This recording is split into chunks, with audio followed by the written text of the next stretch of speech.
PBS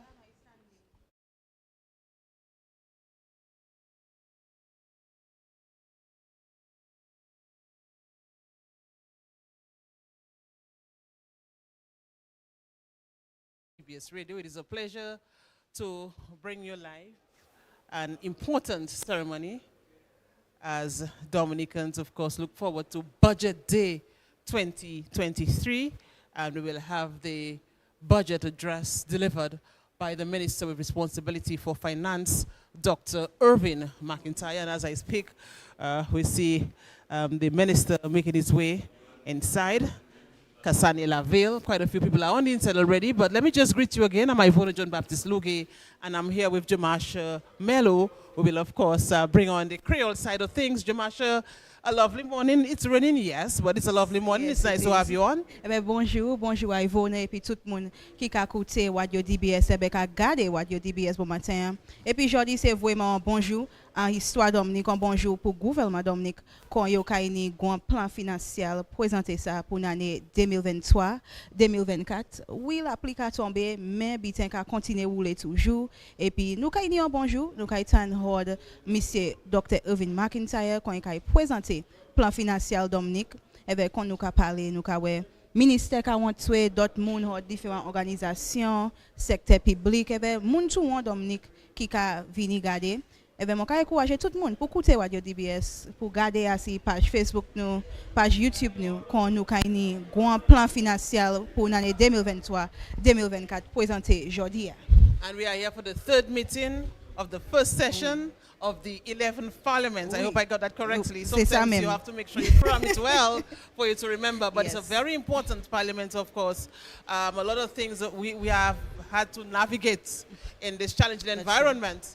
And it will be interesting to see what the budget reflects for 2023-2024, Jamasha. Yes, c'est vrai. Quand Ivona dit c'est troisième meeting, première session, 11e Parlement. En l'autre mot, mais c'est un bulletin bien spécial. En l'autre bulletin qui a commencé pour première fois là, Ivona. Nous ni moun compris jeune moun là qui a présenté un plan financier. Nous ni une femme qui leader opposition pour première fois là depuis Eugenia Charles. Yes, and what is happening again, Jamasha, is that the minister who now has responsibility for finance in Dominica, Dr. Irvin McIntyre, will be delivering the budget address.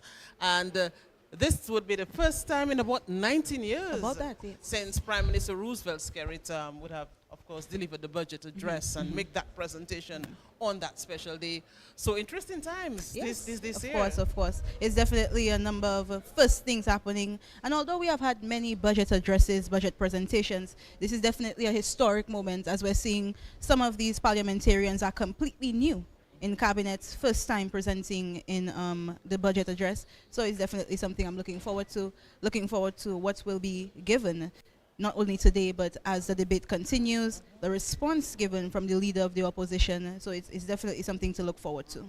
So for the parliamentarians, a lot of them are very young in the business. Of course, general elections haven't been called in December of last year. So it's really their first time at the budget presentation, and that too should be very interesting. We have a leader of the opposition, Jesma Paul, and she will be, of course, giving the budget the rebuttal. And this is the first time as well. Yes. So interesting times ahead as we look at what is happening this year for the 2023-2024 national budget presentation. I see quite a few people coming in. A few people are in here already. It's raining today, Tuesday, yes, 25th of July, but as I said, it's also a beautiful day. So the pomp and circumstance that we normally have on the outside with the government band of Dominica, that will not be not for today. this particular seating. And as I speak, I see Honorable Shakira Lockhart Hippolyte making her way now. Yes. I see the former senior minister Reginald Austri is also here. Quite a few ministers are here, and people making their way into Parliament. Et puis même si l'application tombe, toutes ces couleurs, quand même, on dit vibrance, tout le monde là, et puis belle couleur, belle had. Et puis pas seulement contre ça, mais ça veut dire ou quand l'appli est c'est moun ka di a des têtes c'est quelque chose qui pas kay j'ai excité, mais jodi a nous ka wè ki moun ka vini yo tout ni un grand sourire si visage yo et puis yo pas wè pour parlement, yo pas wè pour grand plan financier présenté jodi a Nane ça là il a coûté plus que 1.2 billion dollars. C'est vraiment un gros bitin pour Dominique mon le tan qui ça 1.2 billion dollars ça kay pour. And we will look at that in a short while. But Oui. there's a protocol, of course, to follow in terms of how you are dressed to come to Parliament. Yes, of course. And the ladies in particular encouraged to wear business suits and their hats as well. We do not have our hats on, Marshall. We will not really be sitting on the inside. Our work is really on the outside in the, the perimeters of the House of Assembly. But as I said, there's a certain protocol to follow. And we were at the portico entrance, and the portico entrance is very beautiful, adorned with, flowers and palm trees and all of that. Now we're on the other side, and there, that area too is Beautiful very, very as well, beautiful. I of mean, course. look at the anthuriums and the other local flowers Yes. that we have in Dominica, really gracing, this entrance and really adding sort of a spectacle. And to see the ladies in their hats, and we have fashionable hats these days, and so that is really adding to the ambience here Of course. at the Parliament. C'est vraiment belle bitin, belle moun, belle ambiance, belle tout le monde. Avec comment dire l'application oui mais ou déjà savent Dominique ça pas qu'à arrêter rien qui ka rouler il y a ni ka ba moun plus vitesse. Definitely.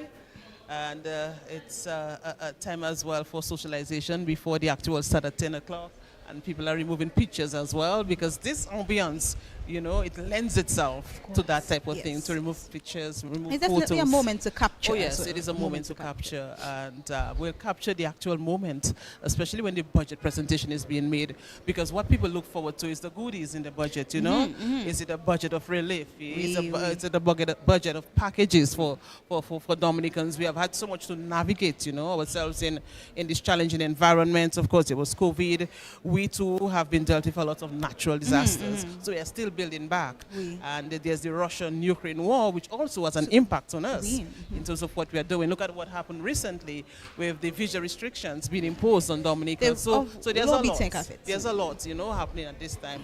And it will be interesting to see exactly what, is put in this budget. I see the Minister for National Security, Honorable Rayburn Blackmore, as well, making his way on the inside. Et puis vous savez l'année passée, yo parlé contre maladie Covid, yo parlé contre débat là qui prend place en Ukraine et puis comment il a affecté plan financier pour Dominique. Et puis même si nous pas qu'attendre j'ai côté bité ça là toujours, il pas qu'à dire c'est bité ça a fini, il pas qu'à affecter l'économie nous. Qu'à affecter l'économie nous toujours et puis nous qu'attendre si il y a un changement en plan là pour ça. L'année passée, on l'eau l'argent, il y avait plus l'argent pour bâtir, pour faire construction, chimie, pour différents cailles avec toute carte bitin. Mais l'année ça là nous pas certain qui ça caille recevoir plus l'argent et ben qui ça caille coûter plus l'argent plan ça là. Mais c'est vraiment ambition nous ca ouais que pour Dominique, il que ni bénéfice monde Dominique en l'idée. Il pas que ni bénéficier un monde mais il bénéficier tout monde à Dominique pour faire la vie Dominique plus meilleure. One of the things that will also come up, will be on the forefront as well, is the advances we have already made with the development of the international airport. And so we will look forward to this. But Jamasha, as you were saying before, obviously, in terms of our geographical location, in terms of where we are situated, and even the fact that we are a small island developing state, there are a lot of challenges that, that are brought up on us that we have to confront. And so we have to see how we can maneuver ourselves in these challenging times. Certain. Car en petit pays, en Caraïbes là, c'est yon bitin, mais en petit pays, en disant Caraïbes là, nous en mi-temps tout bitin, il a affecté nous par désastre, celle des bacs, a affecté nous, puis nous a importé, nous a exporté, nous ni, comme on dit, désastres qu'a fait aussi, et bien toutes ces bitins ça a affecté nous, maladies qui prennent place à la terre.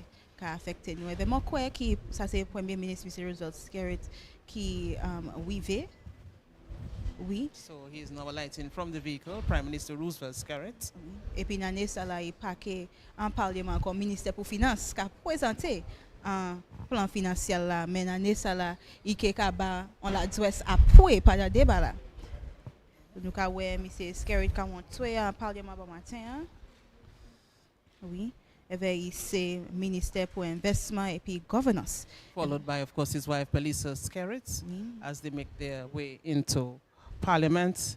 Parliament, of course, Jamasha will seek approval of estimates of expenditure for the year ending the 24th of June, and the amount of $1,230 million $524,036. Oui. Eh bien, pour dire ça encore, c'est vraiment en ligne qui a ni qu'à aller, c'est That 1 would be a great billion. test for you. Jamasha, Oui, can oui. you say it in Mais Creole? moi ça dit ça mon match hey pour moi Okay, dire so let's ça hear moi it in Creole. c'est 1 billion 234 100 millions 524 000 et puis 36 dollars.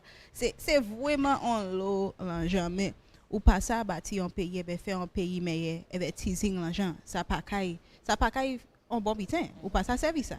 Et ben nous ka ouais qui c'est plus qui l'année avant c'est bon 1.14 billion plus qui l'année avant.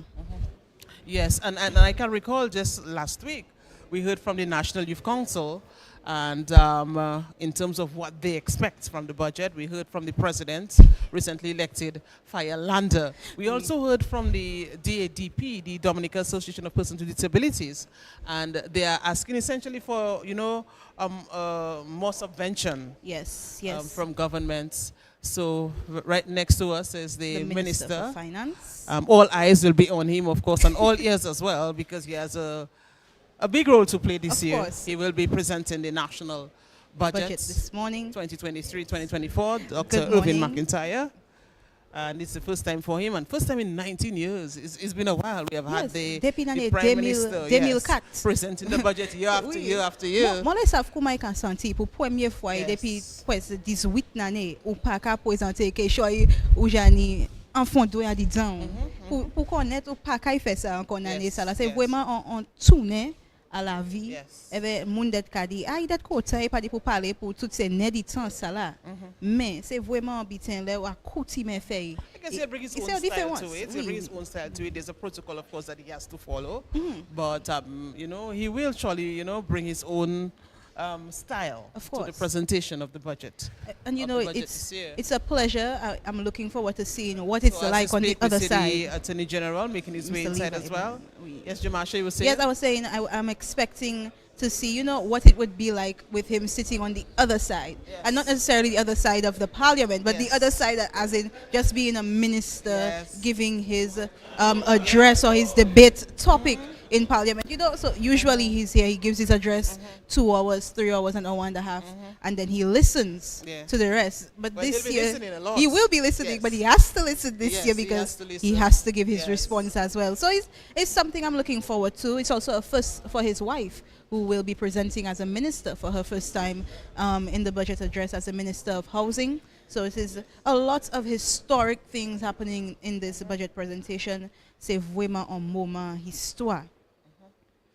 So, Jamasha, I'm just trying to see if I can peep on the inside. Quite a few ministers here already, if not all. Let's see if we can go on the inside to, I hope so. get a glimpse of. Yes. So we are now on the inside. Yes. All right. So Tout ministère we may not Japon. be captured on the camera at this time. Maybe posing some challenges for our camera person. Even nous But, avons tout ministère yes. Japon Yes. place yo déjà. Oh yes. Yo assise, yo pa we, yo ja mette tout document devant yo et puis yo pa we. Mais plus bonheur te ka parler contre ces différentes organisations qui parler contre aussi veut plus l'argent pour aider yo. Et puis pendant temps moi te ka And I see Sean Douglas, Senator oui, Douglas, Senator Sean Douglas. Senator on the opposition side, making his way to Parliament now. Oui. Oui, moi te ka ouais qui on lodi yo ka mandé pour même bitin et puis tous les années yo ka dit nous voulons plus l'argent pour aider nous. Puis nous ka ouais qui travail yo ka vini plus wed. Travail yo ka vini plus en plus tous les années. Et ben c'est vraiment quelque chose mon ka expecté l'adresse là. Nous ka tan qui moun ka mandé aussi qui dominicain pas même grand monde mais dominicain ka mandé pour yo tiwe taxe à si Yes, c'était bitin yes, pour yes. faire la vie yo plus aisée. Yes, that's true. Nous ka wè ki moun ka expecte en l'obité hod plan là, moun ni en lo plan, hod plan ça là, yo ani ka espérer. Normalement moun det ka di yo pa ka coûter, mais année ça là mon quoi ni en lo moun qui ka coûter pour plan financier là. And we see Honorable Vince Henderson making his way now to Parliament, the parliamentary representative for the Grand Bay. And coming right constituency. behind him is the leader of the opposition, the Honorable Jesma Jesma Paul Paul Victor, Victor, with her husband Mr. Victor as All well. Beautifully dressed, of course. Jesma Paul Victor And being greeted by the A MP big, for a big Marigot. moment for her as Of well. course, A big yes. moment for her as well. C'est vraiment quelque chose bien grand pour Madame Victor. Oh, yes. Et puis, il est qu'à trembler, ou pas Yes. ça. I remember it was not too long ago, Jamasha, you and I were together at the State House the night of the general elections. Oui. And we remember speaking to her as well, and the day after. Yes. And look at where we are now, a few months after, as we await the start of another major. And I remember her event. first day in Parliament, and she said, she was ready, and she just looked forward to presenting herself and executing what she had planned. Vraiment quoi nan ça là c'est même bitin, yani pa we pour decisive di pour représenter moun li, ability a ça représenter you. And she has to. I mean, she Of has course. taken up the position, and she has to play a part. Yes. She has to play a role. She has to understand that, this is really a significant venture on her journey of life, and she has to play a part and do what she has to do. Oui. So, Jamasha, I guess very soon we will begin. I'm looking still, quite a few people still entering. A lot of people. We can see the Honorable Yes, Greta Roberts coming for the in. main entrance, right? Ministère pour Kilty, Sport et puis Jeune Moun. Yes. C'est vraiment un grand ministre. Oh, yes, it is. That's it. And we're hearing the call now, Mr. For Mr. Speaker. So let's see how closer we can go still, and Kyle will capture us as we go closer to the entrance. Quand to Speaker bring you Kai live. Parliament Monsieur Yes, and I see the Joseph speaker Isaac. going in now. Yes, he's being escorted. Honorable Joseph Isaac. making his way up front. Moi, aimé Parliament pour toute célébration qui a dit temps. Oui, toute Just a flair, célébration. like a pomp and Oui, circumstance. même si nous partons ni personne qui a joué musique lovers et puis Right, moun qui right. match, mais Yes. il n'y a un excitement dans il toujours. Moi, aimé Parliament pour And ça. this goes way, way back, Oui. and we continue to uphold this tradition, and hold it dear to us as well. Good morning.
Confirmation of billing.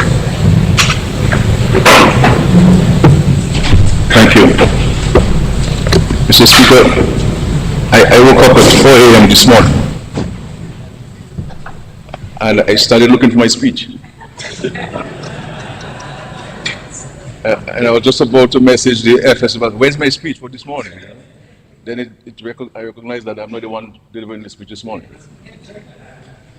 Well, Mr. Speaker, I beg to move that the minutes of the meeting of Tuesday, 25th April 2023 be confirmed as circulated.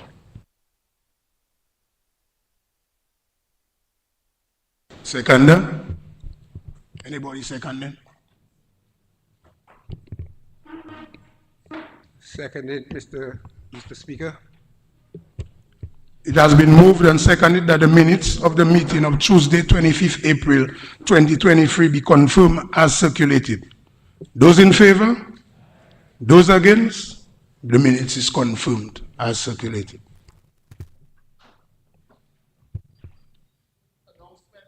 Speaker.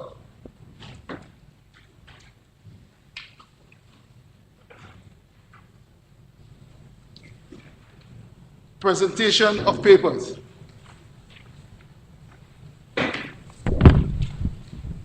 Mr. Speaker, I beg to lay the following paper on the table. Draft estimates of revenue and expenditure for the financial year 2023-2024.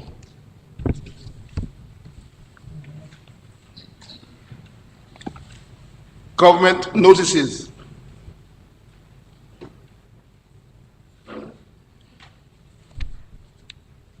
Mr. Speaker, I beg to give notice that at a later stage of the proceedings, I will be moving the motions and taking all stages of the bill shortly entitled 2023-2024 Appropriation Act 2023, standing in my name on the order paper.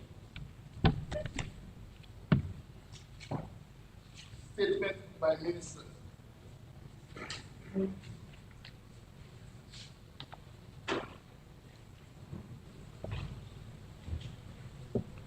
Public business, government business, motions.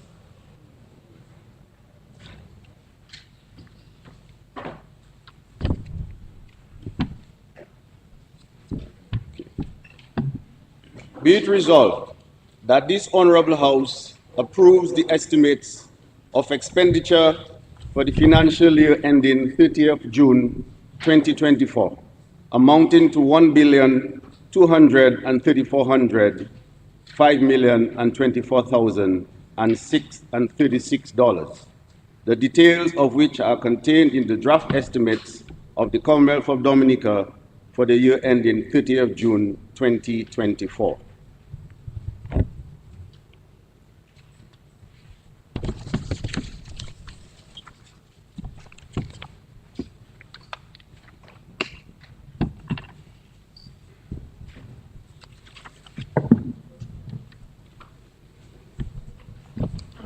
Mr. Speaker, I rise to deliver the budget address for fiscal year 2023-2024.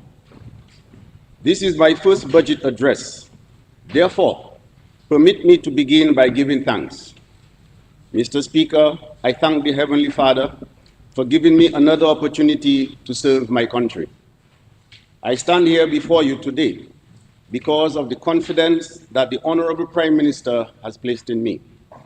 I am here in this honorable house because of the solid support of the good and sincere people of the Roseau Valley constituency. I recognize the importance of the portfolio bestowed upon me, and I assure the people of Dominica of my full commitment to the task at hand.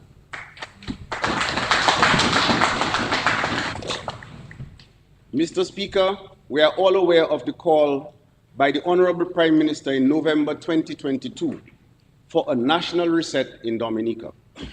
I wish to take the liberty to share with this Honorable House what that national reset means.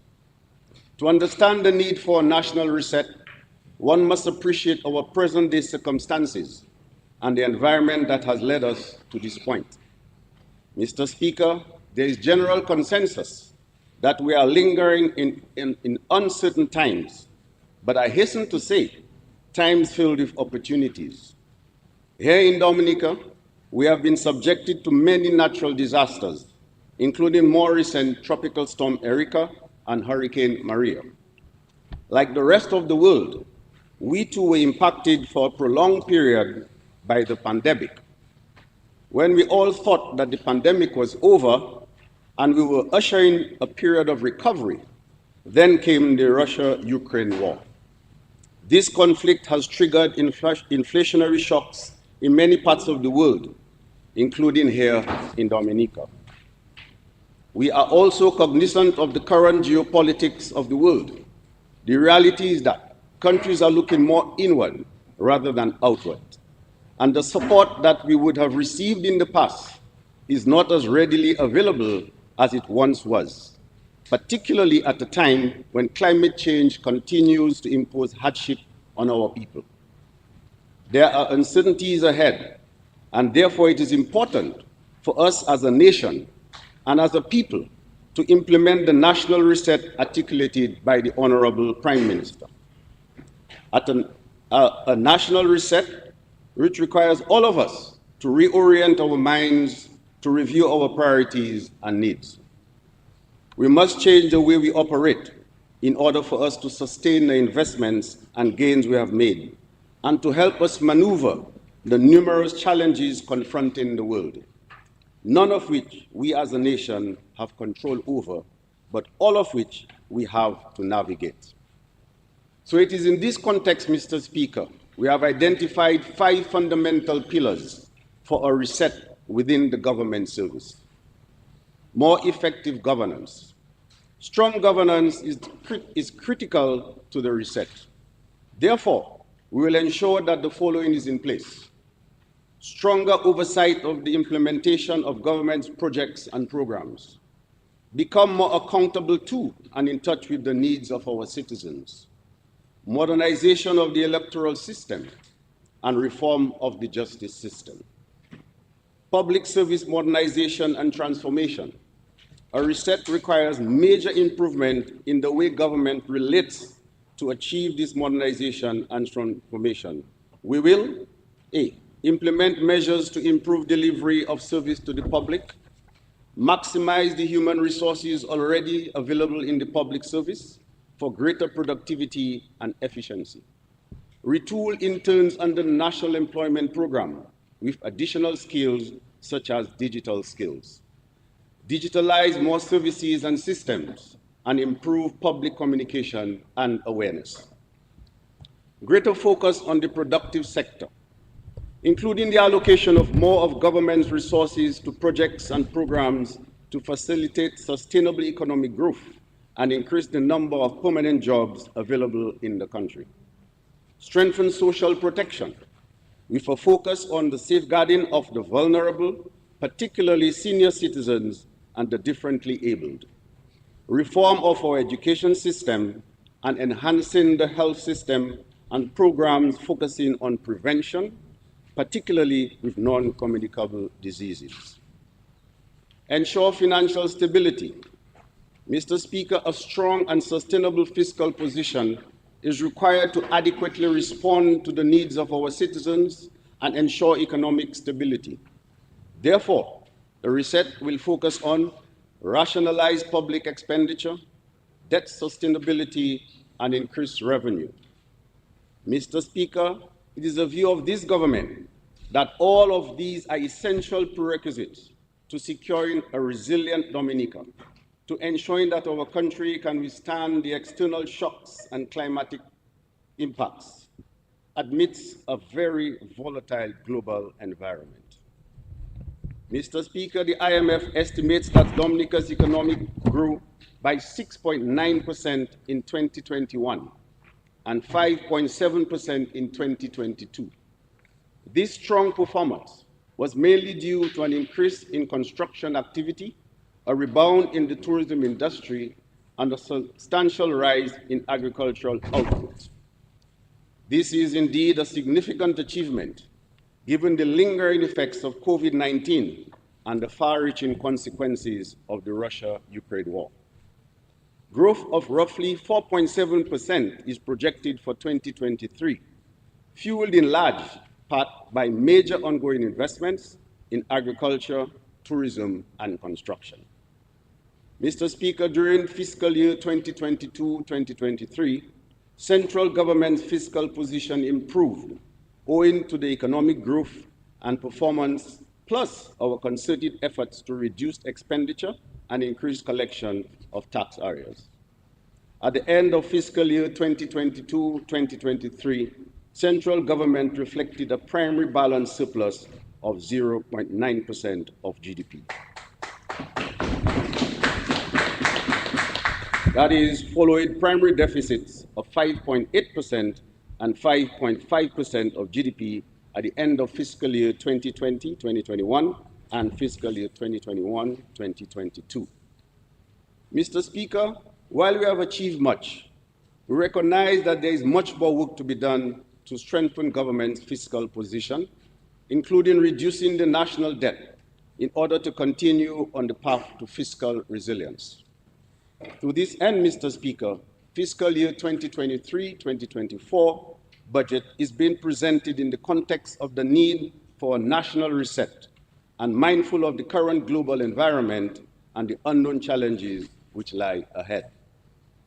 Mr. Speaker, for the fiscal year 2023-2024, I propose recurrent expenditure inclusive of those provided by law totaling $639.6 million.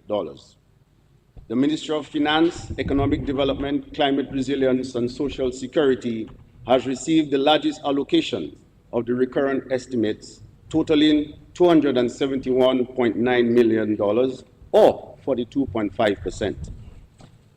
Of this amount, $106.6 million is allocated to the payment of debt service, while $45.1 million is appropriated for retirement benefits. The non-contributory pension, which now extends to individuals 65 years and over, and insurance premiums for earthquakes, tropical cyclone, and excess rainfall perils with the Caribbean Catastrophe Risk Insurance Facility, CRIF, are also included in the allocation for the Ministry of Finance. The second largest budgetary allocation of $73 million, or 11.4%, is for the operation of the Ministry of Health, Wellness, and Social Services. The Ministry of Education, Human Resource Planning, Vocational Training, and National Excellence will receive the third highest allocation of $71.5 million, or 11.2%. An amount of $59 million, or 9.2% of the total recurrent expenditure, is allocated to the Ministry of National Security and Legal Affairs. The Ministry of Public Works and the Digital Economy will receive $55 million, or 8.6% of the total recurrent expenditure. Mr. Speaker, I now move to the capital estimates. For the fiscal year 2023-2024, I propose total capital expenditure of $701.6 million. Office of the President, $1 million. National Security and Legal Affairs, $5.2 million. Elections, $700,000. Office of the Prime Minister, $265.7 million. Finance, Economic Development, Climate Resilience, and Social Security, $11.1 million. Agriculture, Fisheries, Blue Economy, $47.5 million. Education, Human Resource Planning, Vocational Training, and National Excellence, $23.6 million. Housing and Urban Development, $69.1 million. Health, Wellness, and Social Services, $11.7 million. Environment, Rural Modernization, Kalinago Upliftment, and Constituency Empowerment, $35.9 million. Tourism, Culture, Youth Sports, and Community, $21.3 million. Establishment, Personnel and Training Department, $12.5 million. Public Works, Public Utilities, and the Digital Economy, $138 million. Foreign Affairs, International Business, Trade and Energy, $19.7 million. Cabinet Office, $1.2 million. Labor, Public Service Reform, Social Partnership, Entrepreneurship, and Small Business Development, $11.7 million, all totaling $701.6 million. Mr. Speaker, I must emphasize that although the recurrent budget for this fiscal year has been reduced, all of government's social programs, which are currently in place to support the vulnerable, will continue. Including the Public Assistance Program, the Foster Care Program, the care of the juveniles who come in conflict with the law, our Centenarian Program, and the 65 and over non-contributory pension program, and of course, the Yes We Care program.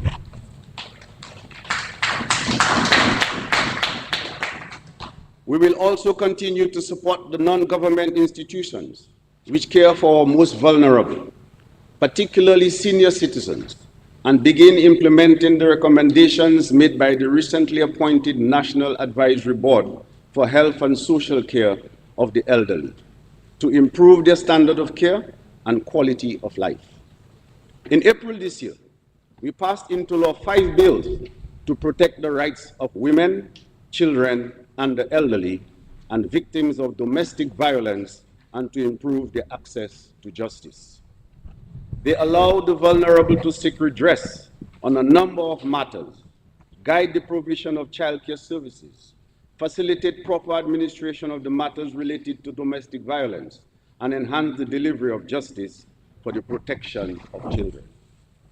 Mr. Speaker, we have also continued to address the housing needs of our people under various programs. Currently, 344 homes are under construction.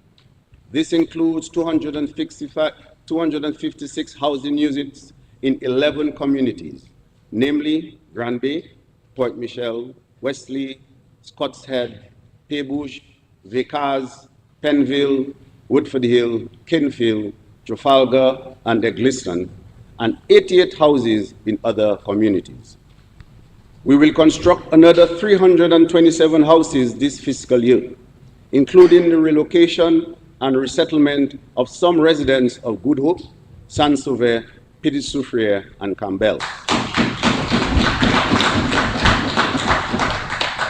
Under the Future Housing Development Program, 50 homes will be constructed in Warner and Cotton Hill to help more young professionals, the youth, and the employees in the public and private sector to realize their dreams of owning a home.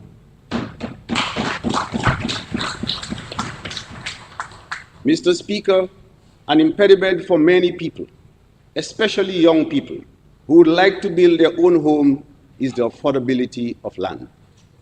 Government has already implemented measures to help reduce those costs, particularly as relates to land transfer fees.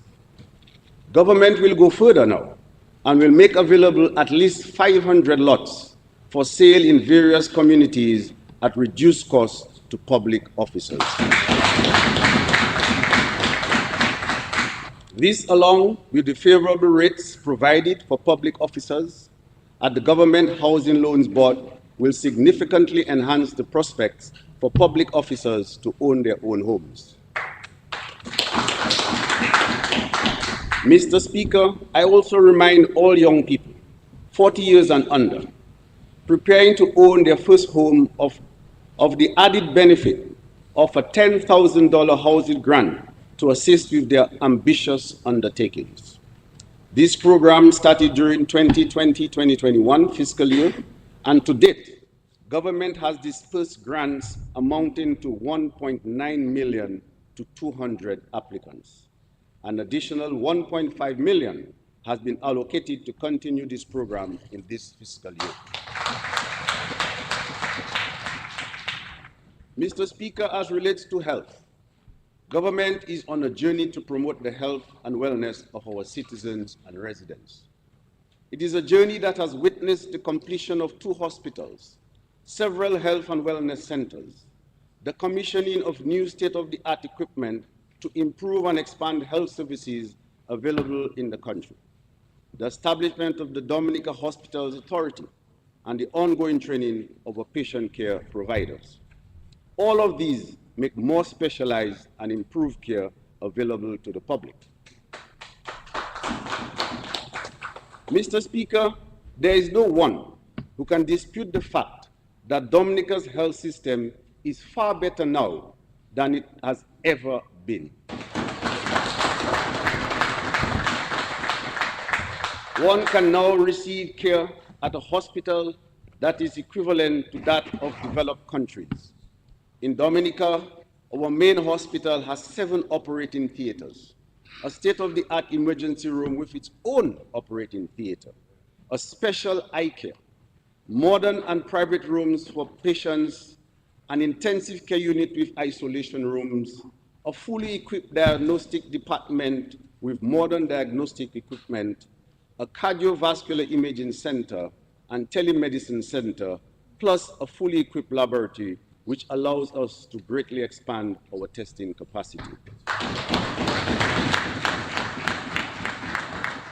In addition, this government has invested significant amounts to build our human resource in health. We have many more specialists than we ever had before. These specialists, along with the state-of-the-art hospital and equipment, have allowed an expansion of health services in the country, thus allowing us to avoid, in many instances, the cost and inconvenience of having to travel abroad for treatment. Mr. Speaker, we have taken note of some concerns expressed by the public about their experience with the healthcare system and will continue to work on the following this year. Improving patient care and patient and family experience at our health centers and hospitals. This will include the enactment of 5 bills that will, among other things, govern and guide the operations and practice of our medical practitioners, namely the Medical Profession Bill, the Pharmacy Bill, the Nursing Profession Bill, the Medical Laboratory Bill, and the Digital Health Bill. Patient outcome in terms of their results after being treated at our hospitals. And thirdly, the welfare and well-being of nurses, doctors, and staff of our hospitals and health and wellness centers. Mr. Speaker, the health and wellness of our citizens is one of the priorities of this government. To ensure wellness, we must engage in preventative behaviors and practice healthy habits. The national reset also requires people to take better care of themselves to help reduce the high incidence of non-communicable diseases, such as diabetes, hypertension, cancer, and cardiac disease. These diseases impact family life, livelihoods, productivity, and by extension, the country. Government has also been investing in sports to promote the health and wellness of our people, to foster community engagement, and to help advance our people. We have long recognized and positioned sports as an integral means to human advancement and a vital enabler of sustainable development. Mr. Speaker, sports is also a key component of our development agenda. This is why, over the years, the government has made significant investments to facilitate the growth of sports and the sports industry. We continue to invest heavily in modern sports facilities and services to allow our people to fully explore their skills and talent. This year, we will strengthen our sports programs to benefit our youth, to ensure that our student athletes are provided with the right support to perform at the highest level. We will also focus on the construction of 2 major national facilities in Portsmouth, an Olympic standard track and field facility and an indoor sports facility, all with the necessary associate amenities. We will also continue the upgrading of several hard courts and playing fields around the country, including the installation of lights. Mr. Speaker, it's imperative that as a country, we continue to give support to the efforts of our sports personalities and organizations. In this regard, a framework for the establishment of a National Sports Council is being developed. Additionally, the National Sports Trust Fund, which was promised by this government, has been established. Sports personalities, particularly those who represent Dominica at the regional and international level, will benefit from that fund as a means of encouraging them to focus on enhancing their talent and skills and motivate them to continue to excel. We are proud of the achievements of all our young people in the field of sports, and I recognize at this time cricketers Alec Atanaz, who is presently on the West Indies team,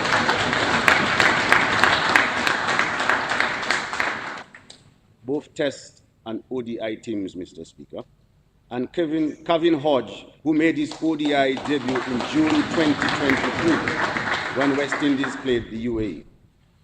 On July 1, 2023, they were both appointed sports ambassadors. Government will continue to support these 2 players as well as the 2 ladies who made the West Indies under-19 women's cricket team, Abini Seja and Anisha Fontaine. Young Oshino Fontaine, who was the leading run scorer in the West Indies under-15 cricket tournament, and Stefan Pascal, Dominica's under-19 captain, who was selected by Cricket West Indies to attend training in preparation for its under-19 tour to Sri Lanka. We shall be providing support to these and other athletes to ensure their continued success. This government is committed to leading the way through its investment in sports and in young people in sports. Mr. Speaker, over the years, this government has made substantial investments in our children to provide them with the best possible start in life and to take advantage of all opportunities for their advancement. We have ensured not only universal access to primary, secondary, and tertiary education, but access to early childhood education as well in our schools. We went a step further and implemented a program to ensure there is at least one university graduate in every household in Dominica, at a great cost to the state. I might add, Mr. Speaker, this is because this government is committed to the advancement of the lives and livelihoods of our people. This program has resulted in thousands of Dominicans coming from every stratum of society, from each community in Dominica, holding university degrees. No doubt, Mr. Speaker, this government will be recorded in history as being the government which has invested the most in the education of our people. Our current education system has served us well over the years and has produced sound quality students. But the national reset requires us to radically review our education curriculum given the national and world realities. The world is changing dramatically, and we must adapt and adjust to keep pace with it. We must have a paradigm shift in our approach to the education of our people, and simply put, the national reset demands education reform.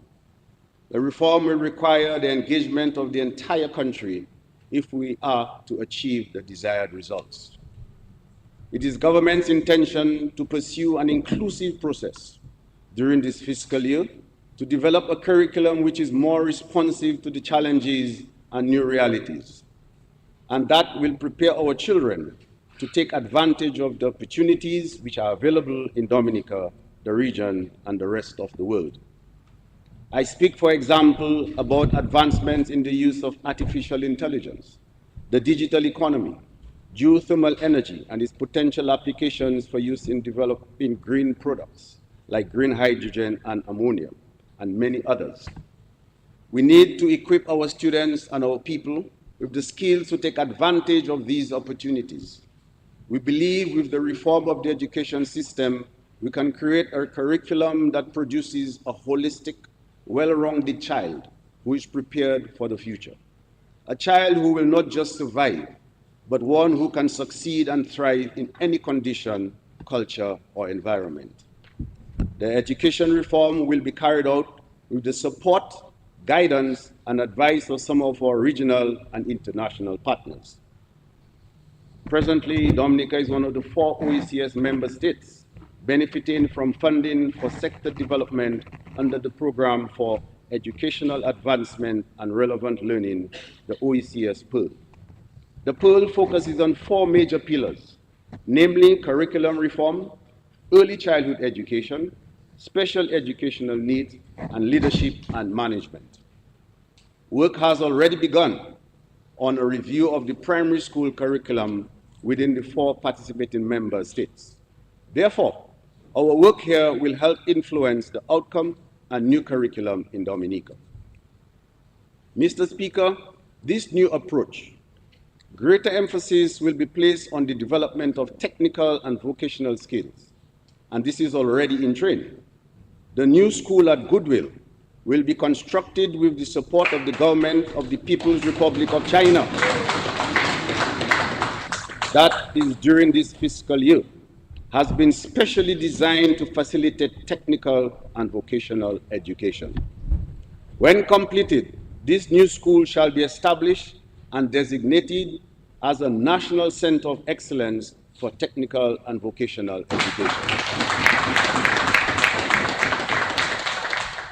Once we have agreed on the blueprint for our new education system, we will invest further in the training and development of our teachers and other education providers. We will also ensure that the appropriate resources are made available to the schools. Our aim is to empower them to deliver to the nation students based on the new curriculum, teaching methodologies, and testing requirements. This year, we will also continue to improve our education infrastructure at all levels.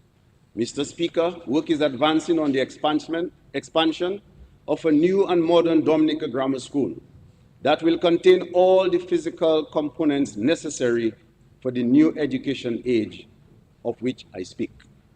We will also continue the refurbishment of the Dominica State College.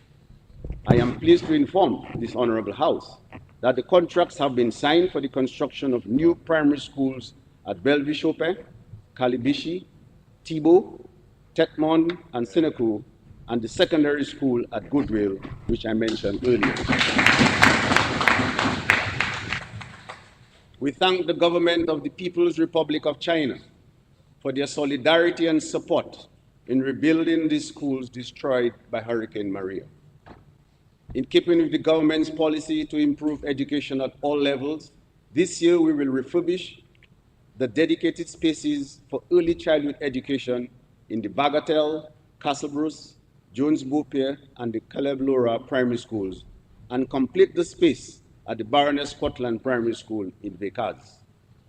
A new early childhood facility will be established in Salibia, and provision has been made for the establishment of early childhood dedicated spaces in the soon-to-be constructed new primary schools at Kalibishi and Thibault.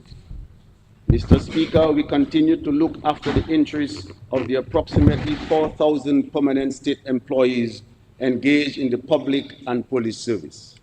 We appreciate deeply their commitment to the delivery of high-quality services to the public, and at the same time, are cognizant of the state's role in their personal development. This is why, over the years, this government has implemented numerous initiatives to improve the livelihood of our public officers. We understand that to advance our development agenda and provide high-quality service to the public, we must have a public service that provides sound leadership for resilient, sustainable, and innovative development. Over the last 3 years, government has been undertaking an organizational review and reclassification of public service and the development of a public sector transformation strategy.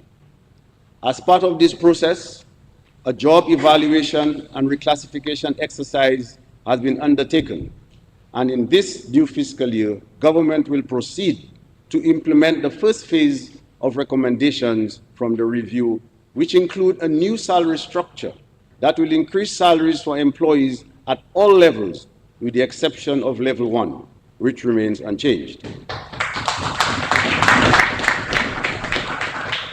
Overall, 2,940 public officers will benefit from the proposed salary structure in this first phase.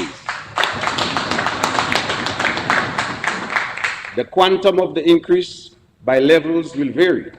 The proposed salary structure will result in an overall increase estimate at 6% in salaries. However, some officers will benefit from up to 13% increase in salaries. This new salary structure will result in an initial increase in government's wage bill by an estimated $6.1 million annually.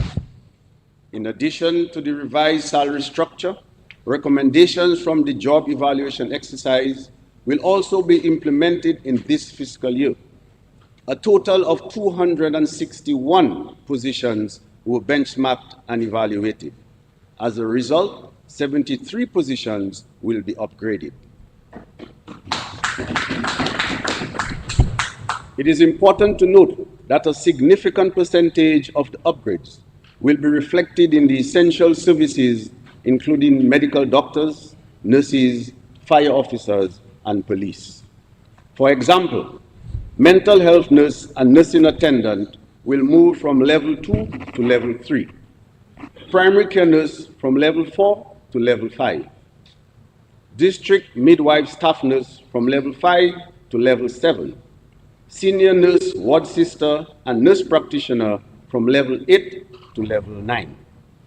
These and other upgrades within the public service, along with the revised salary structure, will take effect from September 1, 2023.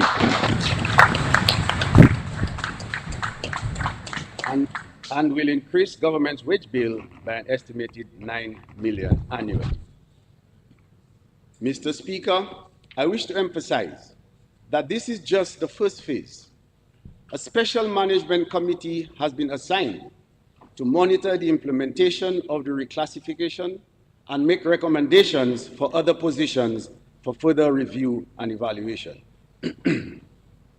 A standing job evaluation committee has also been assigned to conduct continuous review of positions beyond this exercise.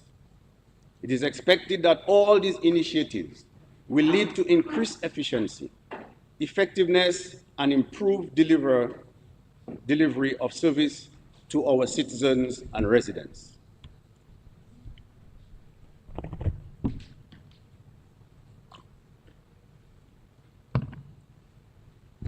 I extend special thanks to the CARICAT team of consultants, the senior public officers, and job evaluation committees for their extensive work and effort throughout this process. The Public Service Union, Police Welfare Association, and Dominica Association of Teachers must also be commended for their active roles in supporting this review. Mr. Speaker, we are placing sharp focus on the security of the people of this country. While Dominica continues to be a safe place, there has been a notable increase in crime in the region. This government is implementing several measures to ensure Dominica remains a safe place for our citizens and visitors. We have increased the number of officers in the Commonwealth of Dominica Police Force to enhance the security of our communities. Police officers are continuously being trained locally, regionally, and internationally. We are strengthening community policing and have engaged a community police consultant to spearhead that effort. Also, to facilitate easier communication with the residents, particularly during and after disasters, every police station in Dominica is now equipped with high-frequency radio capability. We have strengthened surveillance at our borders with additional scanners at our ports to deter and detect illegal imports, and we will heighten surveillance during this fiscal year. The Commonwealth of Dominica Police Force and the Customs and Excise Division will continue to collaborate with external law enforcement agencies, which has proven to be very beneficial in fighting crime in the country. We commend the customs and police officers for their vigilance. Mr. Speaker, as we increase our efforts to deter crime, we must correspondingly strengthen our justice system. Therefore, during this fiscal year, we will focus on strengthening the Magistrates' Court to improve its administration and overall functioning to facilitate more timely, effective, and just disposal of matters before the court. As its starting point, during this fiscal year, the government will initiate a thorough review of the administration and functioning of the Magistrates' Court. The objective of this review will be to ensure that appropriate processes and procedures are put in place to enable all court users to have matters in which they are involved processed, tried, and disposed of in a timely, efficient, and just manner. The government will also take necessary steps to ensure the availability of sufficient and appropriate administrative staffing, enhancement of recording, video and other electronic equipment, improvements in case scheduling and case management, and last but not least, redouble efforts to attract additional legally qualified magistrates.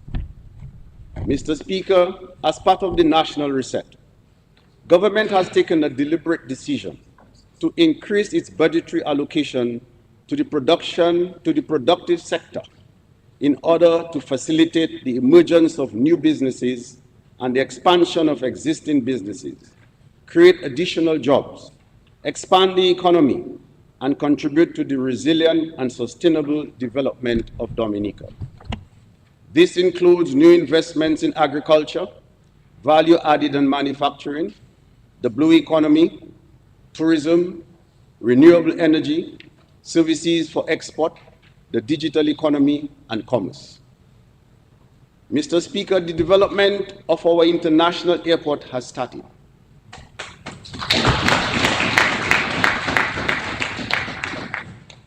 The international airport is critical to the overall transformation of our economy and will facilitate the growth of all sectors of the economy, and in particular, our agriculture, tourism, and trade sectors. The contractor has mobilized and the works are ongoing on construction of temporary supporting facilities for the workshop and storage, as well as for mixing concrete and asphalt. Over the next 2 years, we will see significant progress. This fiscal year, the continued development of the site will include major earthworks, construction of culverts, and new roads, and the installation of the perimeter fence. Work is expected to begin on the passenger terminal building in August 2024, and the runway, taxiway, and apron in October 2025.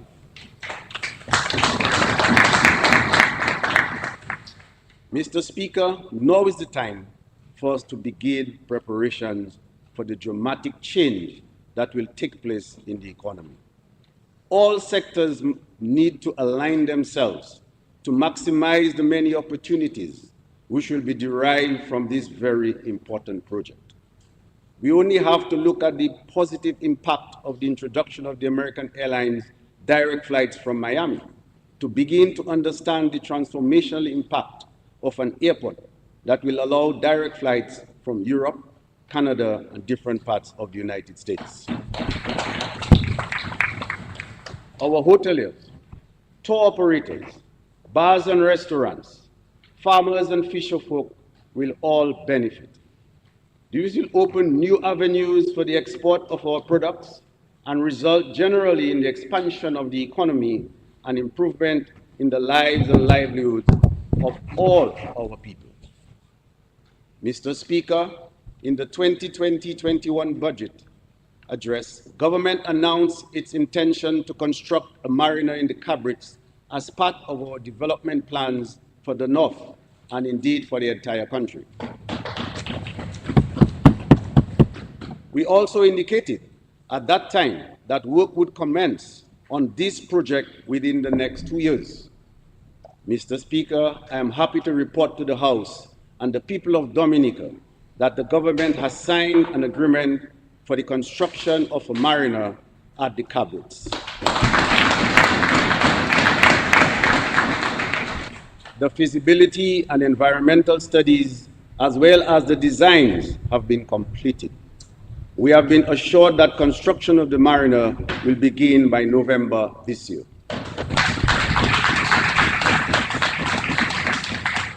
The marina will provide dedicated slips for yachts with a length of up to 60 feet, as well as flexible spacing for berthing, super yachts, a repair yard, fuel farm, customs house, administrative building, and commercial spaces to be leased to businesses desirous of offering goods and services to visitors.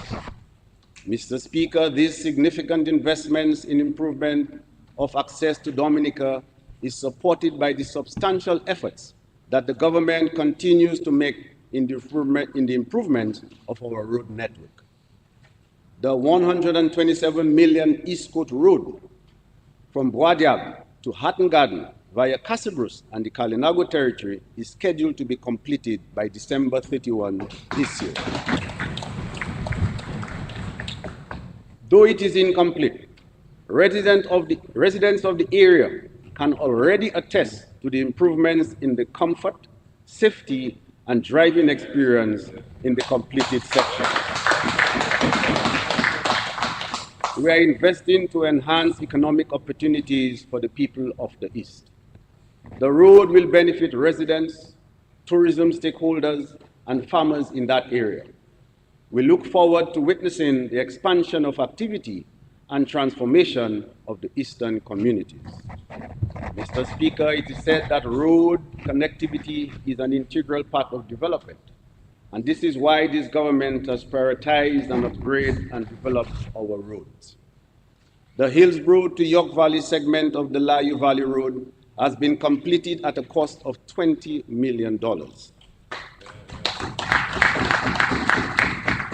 And work will commence on the segment from Layu Bridge to the Warner intersection very soon. We recognize the importance of this road to the farmers, tourism operators, and other residents traveling from the West Coast to the East. Mr. Speaker, the Roseau Enhancement Project will also continue this year. You will recall that under the previous phases of this project, the government constructed the new West Bridge, several retaining walls to protect Roseau and Pottersville from floods, rehabilitated the road along the riverbank, and established the Roseau Promenade, now the center of entertainment in Roseau. We will continue this year with the installation of sidewalks along Virgin Lane and the rehabilitation of Great George Street.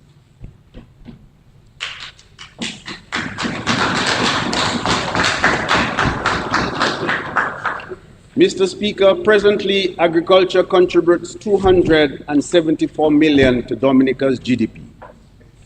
Our goal is to develop a resilient agriculture and fisheries sector that becomes the leading contributor to economic growth, contributing at least $700 million to GDP by 2030. This goal is fully aligned with the main objective of the OECS Food and Agriculture Systems Transformation Strategy, FAST, developed in response to the wider CARICOM Single Market and Economy 25 by 2025 initiative, which is geared at reducing the food import bill by 25% by 2025. Mr. Speaker, Dominica is currently a lead contributor to food security in the OECS. However, much more is required from Dominica, from all stakeholders, government, our farmers and fishers, manufacturers, supermarkets, and consumers, if Dominica is to not only ensure its food security, but also to play a larger role in the collective food security of the OECS region.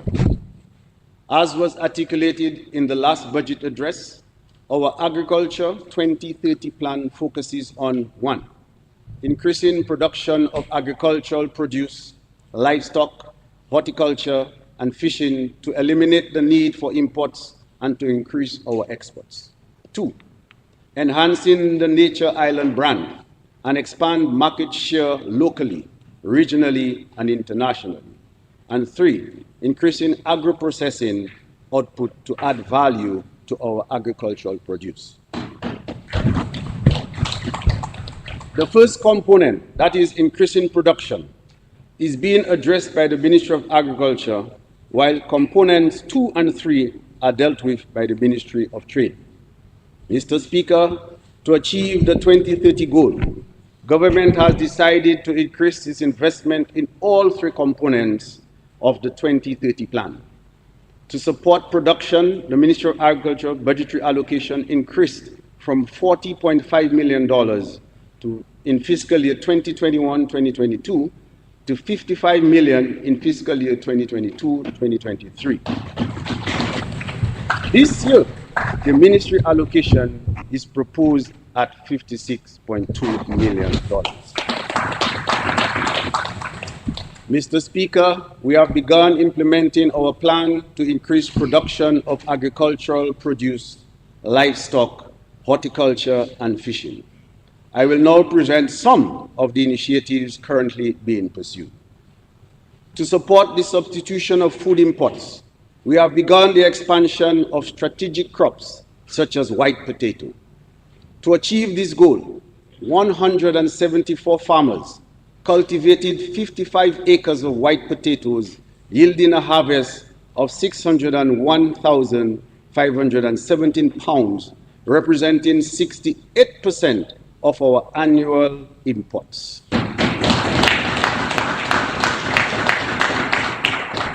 It is our intention to achieve an 80% self-sufficiency rating in the production of white potatoes. We will also implement an import substitution strategy for leafy vegetables, tomatoes, onions, CMOS, pork, chiffon, rabbit, meat, mutton, poultry, prawns, and tilapia. The National Abattoir will be fully rehabilitated and equipped to support our import substitution program for pork and poultry. Our target is for the substitution of at least 15% of imports from local production by 2025. The 13 million tissue culture laboratory at Portsmouth is nearing completion. When completed, the lab will provide for the rapid multiplication of high-quality disease-free planting material, which will support the expansion of target crops and improve the resiliency of our agriculture sector. We express our thanks to the government of the People's Republic of China and to the Chinese Agricultural Technical Mission for making this possible. We have also signed a technical assistance agreement with the government of the Republic of Cuba. Under this agreement, we'll receive 20 technical specialists to provide technical support in tree crops and livestock expansion programs at an estimated cost of $800,000. Mr. Speaker, an additional $2.7 million will be spent to redevelop the agricultural centers at Portsmouth, Woodford Hill, Londonderry, and La Plaine to supply agricultural material to farmers. We will also upgrade priority agriculture infrastructure, such as the Plant Protection and Quarantine Center in Longhouse, the agricultural centers of Woodford Hill, Londonderry, and La Plaine, the Farmers Service Center at Gullet River, and 7 fish landing sites at Scott's Head, Soufriere, Faucolet, Newtown, Bioche, Maho, and Saint-Sauvé at an Mr. Speaker, that is at an estimated cost of $11.4 million. We will also make an additional investment of $1.8 million in livestock development to import new breeds and improve existing breeds of sheep, goat, rabbits, and pigs, and operationalize the Central Livestock Farm Laboratory to reproduce a consistent supply of young animals by artificial insemination. Mr. Speaker, our farmers have indicated that the scarcity of farm labor is their main challenge. The government has therefore appointed a 15-member task force on farm labor to address issues of access, cost, and availability of labor for agriculture, fisheries, and agribusinesses. The task force has advised on the adoption of an entrepreneurship approach to provide specialized farm services and the introduction of a policy for the supply of migrant labor through an organized recruitment program with support from the International Organization on Migration. We are also giving attention to farm roads. A $5.8 million contract for the rehabilitation of the Chatwell Road connecting Bellevue-Chopin to Pichelay was awarded, while sectors of the La Plaine, Grand Bay, Cuba Road, and Beauplan roads were completed. 25 other critical farm roads have been assessed, and as announced by our Prime Minister in last year's budget address, we will tackle farm roads development by rehabilitating a number of them each year until all are fully repaired.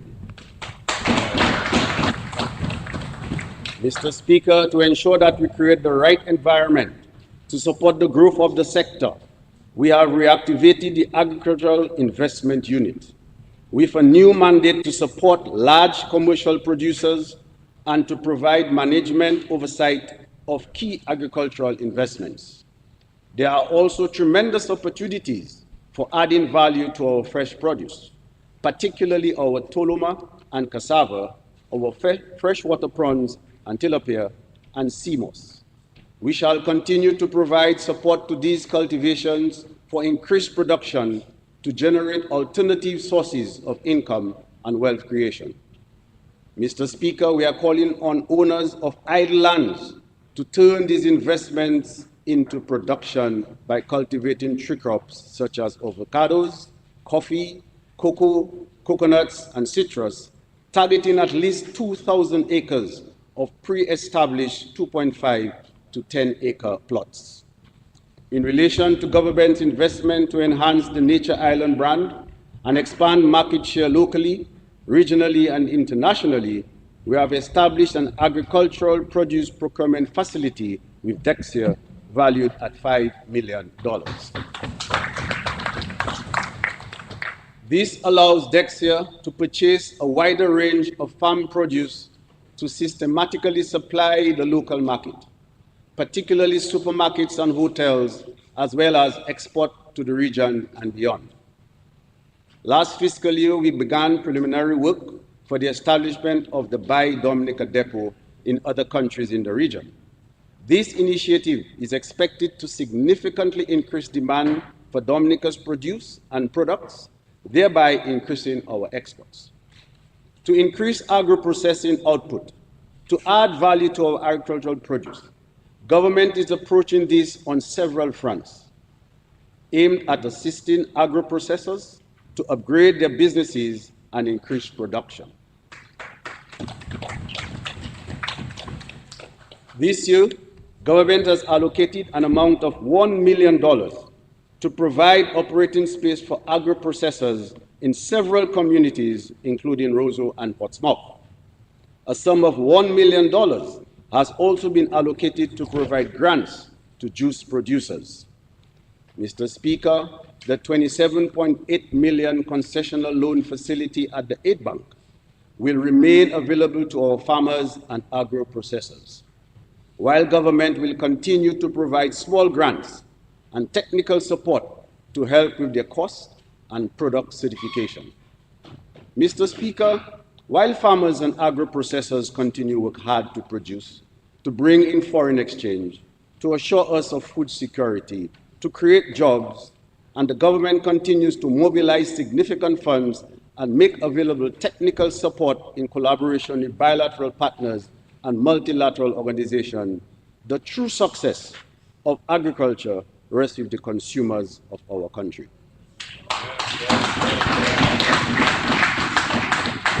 For agriculture to reach its optimal, Dominicans must consume what we produce in this country.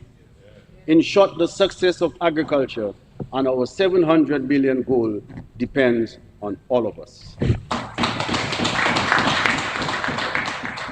So, Mr. Speaker, I have just presented to the House highlights of the government's investment in agriculture. It is anticipated that the ministers responsible for agriculture and trade will give further details in their presentations. Suffice it to say that there is no doubt that this government is serious about agriculture.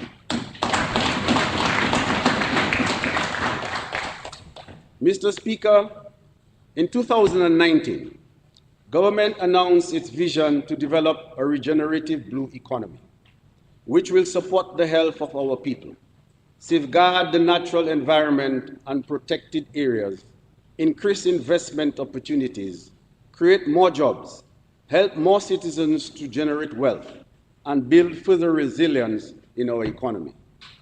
We will invite community participation to ensure that our development is properly adapted to the local ecosystems, culture, and economic circumstances. The sustainable use of our marine resources will include adopting healthy lifestyles in harmony with nature, promoting sustainable production and consumption patterns, and building resilience that will reduce disaster risk and allow for mitigating of or adapting to climate change. In 2022, government invited the National Geographic Pristine Seas team, working with Dynamic Planet, to assess Dominica's economic opportunities in the blue economy and make recommendations on how these opportunities may be explored. Mr. Speaker, these experts have already made preliminary recommendations to us that will help improve the health and resilience of our coastal ecosystems, increase our coastal fish stocks, improve inshore fishing, and grow the ecotourism industry of the Nature Isle in order to build a sustainable blue economy in Dominica and increase local economic benefits. We expect the final recommendations to be presented to us in November of this year, but acting on the preliminary recommendations, during this fiscal year, government will undertake several measures to advance the blue economy. Mr. Speaker, the jewel of Dominica's water is its sperm whale residents. To help preserve Dominica's sperm whale population and increase the economic benefits of ecotourism, we shall establish the first sperm whale reserve in the world. Currently, there are no established shipping lanes in Dominica, so cruise ships and cargo ships sail all over the critical habitat of the sperm whales, with high risk of strikes. To address this, we propose to use the particularly sensitive sea area, PSS mechanism, prescribed by the International Maritime Organization to implement a ban on the sailing of cargo ships and cruise ships in the sperm whale reserve area. These large ships would approach port following dedicated shipping lanes, thus reducing encroachment on the habitat of the sperm whales. This mechanism is used in many parts of the world and does not result in undue cost to the shipping industry, but would have enormous benefit for Dominica's blue economy. Mr. Speaker, we will propose regulations regarding the number of vessels and people that can visit with the whales at a given time. We will also establish the appropriate fee structure to maximize economic benefit without increasing the human footprint of the whale families. Part of the fees would then be reinvested in best-in-class whale tourism management. Mr. Speaker, in our two current marine protected areas, Scott's Soufriere Marine Reserve and the Cabridge National Park, we will increase the level of protection of these marine reserves to increase fish abundance, maximize the economic benefits from scuba diving in the reserve, and enhance coastal fisheries around the reserve because of fish spillover. Surveys have shown that Macuba Fishing Bank harbors an abundance of marine life, although at a lower level than expected for an offshore seamount. We will therefore create a marine protected area around the Macuba Bank, banning bottom fishing but still allowing Dominican fishers to use surface line fishing. The economic benefits of these combined actions far exceed their cost and are a triple win for all Dominicans. A sperm whale reserve will be a huge marketing tool for Dominica's destination as an ecotourism mecca if managed well. This will also require a marketing campaign for us to feel as proud of our sea and whales as we are of our forests, lakes, and rivers. To support these initiatives, we will implement the National Action Plan to prevent, deter, and eliminate illegal, unreported, and unregulated fishing in collaboration with the Caribbean Regional Hub, to strengthen cooperation in the use of innovation and digital technology to fight fisheries crime. In addition, we will take to Parliament the required amendments to the Fisheries Act of 1987 in order to facilitate the regulation of the dive sector, recreational fishing, whale watching, and water sports activities in Dominica. Mr. Speaker, the blue economy is on a course to become another major pillar for Dominica's sustainable and resilient economic development. It will be pivotal in promoting the marine component of Dominica as the Nature Isle of the Caribbean, building collaboration and cross-linkages between tourism and agriculture. Government is very excited about Dominica's economic prospects in this area and the opportunities it will bring for nationals.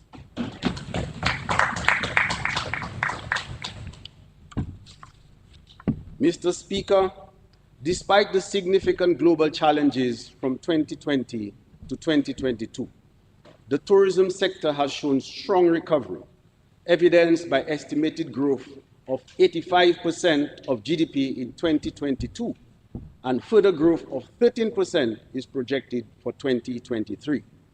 Importantly, there has been a notable year-on-year growth in stayover arrivals, and we are on course to surpass our pre-COVID tourist arrivals by the end of this year.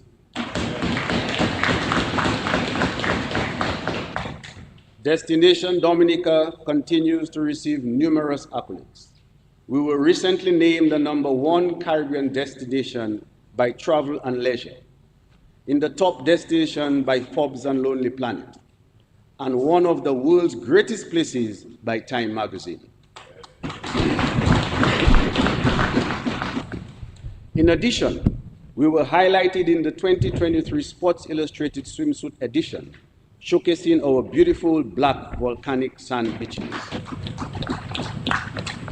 These accolades affirm the appeal of our destination, elevating our global image and driving economic growth.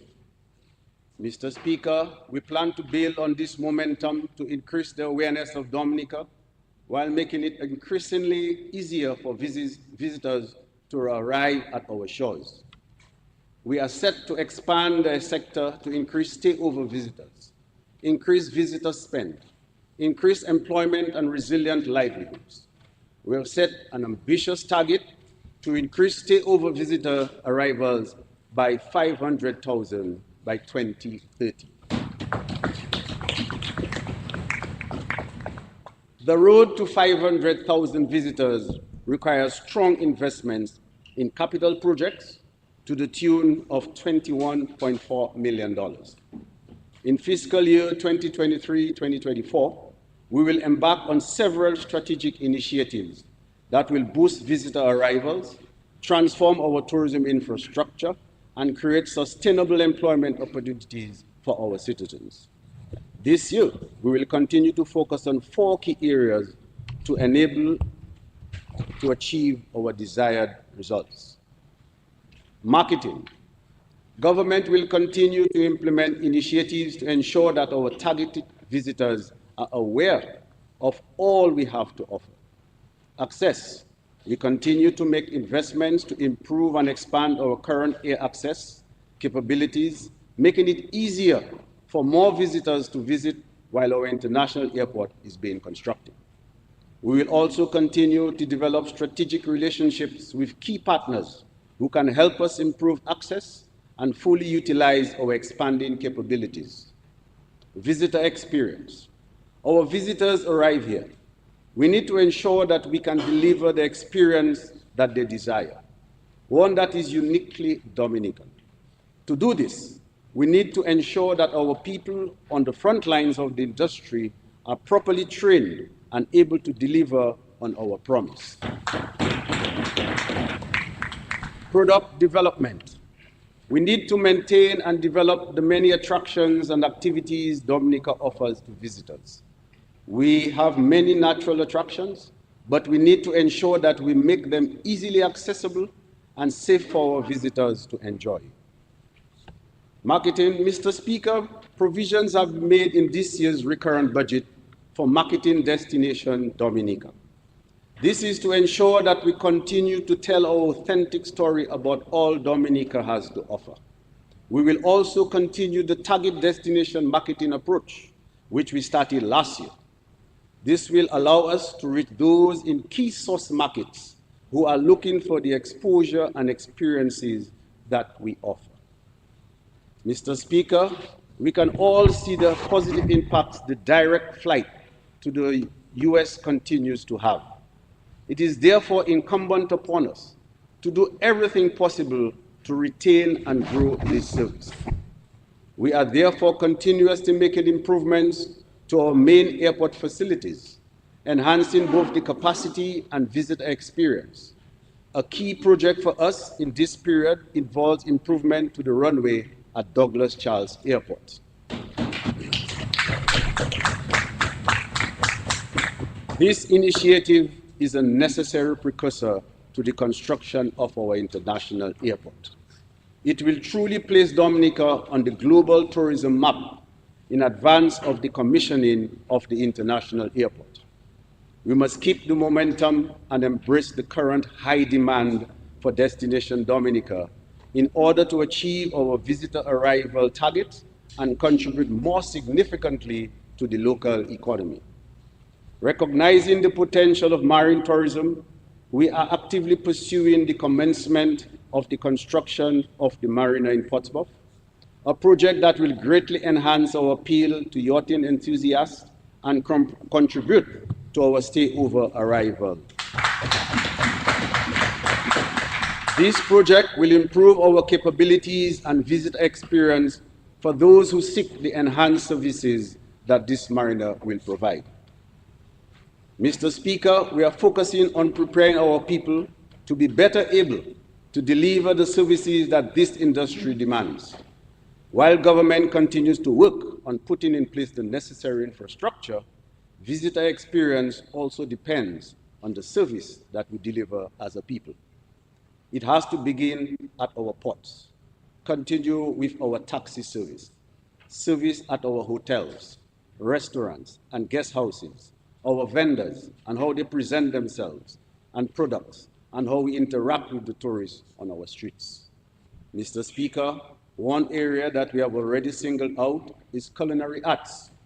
The development of a culinary arts institute at the Dominica State College is a key initiative, and we will intensify training and development in culinary-related fields. Additionally, as part of our digital transformation, we'll be introducing e-gates at our major ports of entry and providing technology for cashless transactions to select tourism service providers. Mr. Speaker, in consultation with the vendors and tourism stakeholders, we have concluded jointly that the Vendors Arcade will enhance visitor experience and increase income opportunity for our vendors. Therefore, this fiscal year, government will proceed with the construction of a Vendors Arcade.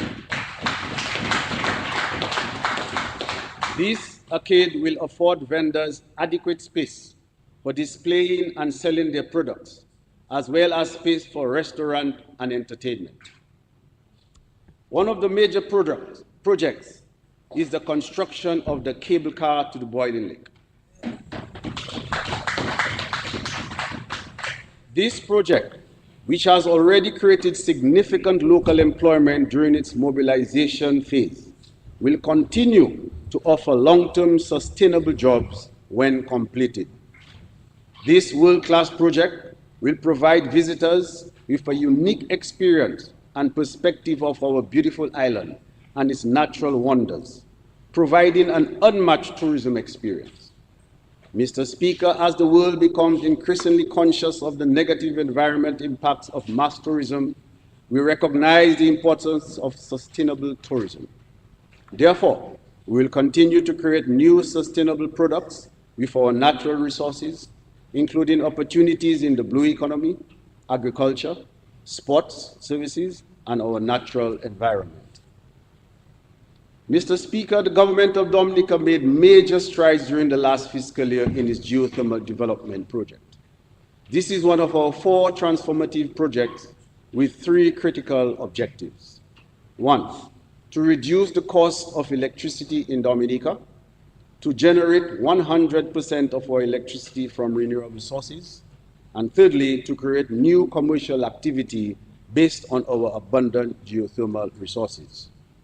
Over the last 8 months, 2 additional geothermal wells required to operate the planned 10 megawatt power plant in Loda were drilled and tested. This fiscal year, our focus has shifted to the 2 remaining components. 1, the construction of the power plant, and 2, the building of a new high-capacity transmission network To ensure greater resiliency, the transmission lines from Loda to Foncole will be placed underground.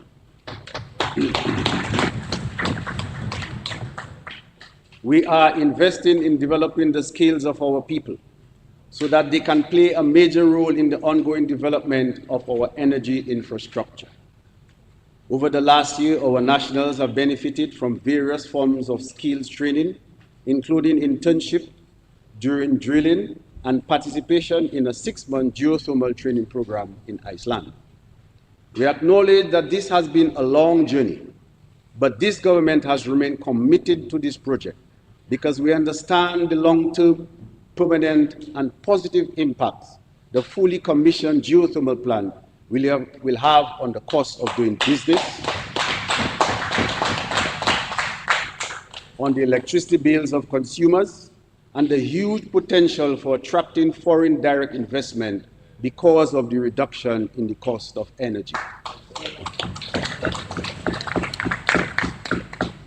Mr. Speaker, government continues its mission to drive economic growth through digital transformation. Evidence has shown that the increased use of digital technology and digital platforms helps to streamline operations and reduce costs, save time, increase productivity, make goods and services more accessible, enhance customer experience, and help make timelier and evidence-based decisions. These benefits increase efficiency and demand, save money, and in the case of businesses, result in increased profitability. They also improve the ease of doing business, thereby making Dominica a more attractive destination to do business. There has been notable progress in Dominica's transition to a digital economy, both in the private and public sectors. In the private sector, we have seen the emergence of platforms for online banking, online bill payments, and online shopping, while many businesses have fully digitalized their operations. Government has been playing a major part in this transformation. We have been leading by example by making new digital services available to the public and the public service every single year.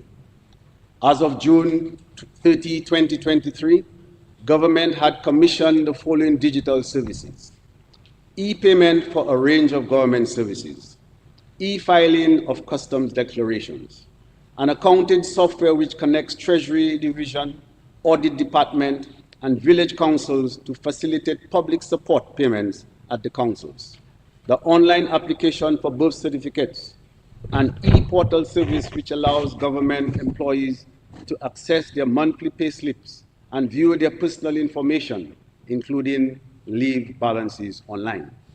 Government mail is being delivered using a similar platform as courier services. Completion of travelers' immigration declarations online. In addition, Mr. Speaker, next month, we will launch a single window trade facility called TradeStream to facilitate the importation of goods into the country. TradeStream will allow importers or their brokers to apply to the Plant Quarantine Division and the Ministry of Trade for import permits and licenses, as well as pay customs duties online, all in one system. This means that an individual could ship his goods to Dominica, apply and receive his permit from Plant Quarantine, apply and receive his license from the Ministry of Trade, submit his customs declaration and pay his customs duties in a single system which could be accessed from anywhere in the world. This is a significant Mr. Speaker, this is a significant achievement for this government and the first system of this type in the OECS. TradeStream will reduce the time for clearing of goods at the customs, which will save cost and increase efficiency at the customs. During this fiscal year, we will begin to work to include the payment of the Dominica Port Authority charges and the issuance of permits by the Bureau of Standards on TradeStream.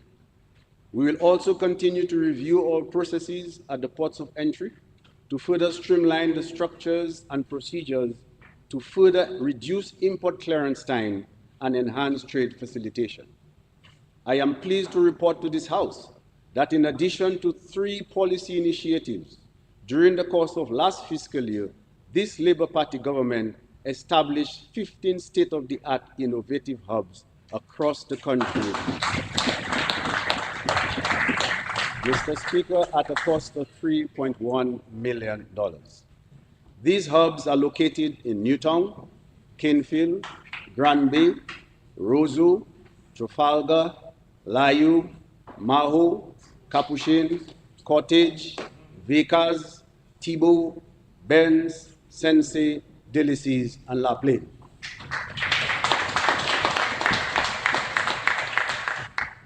Mr. Speaker, this fiscal year, we will develop and begin the implementation of a number of major platforms to improve our services to the public and increase efficiency, effectiveness, and productivity within the government.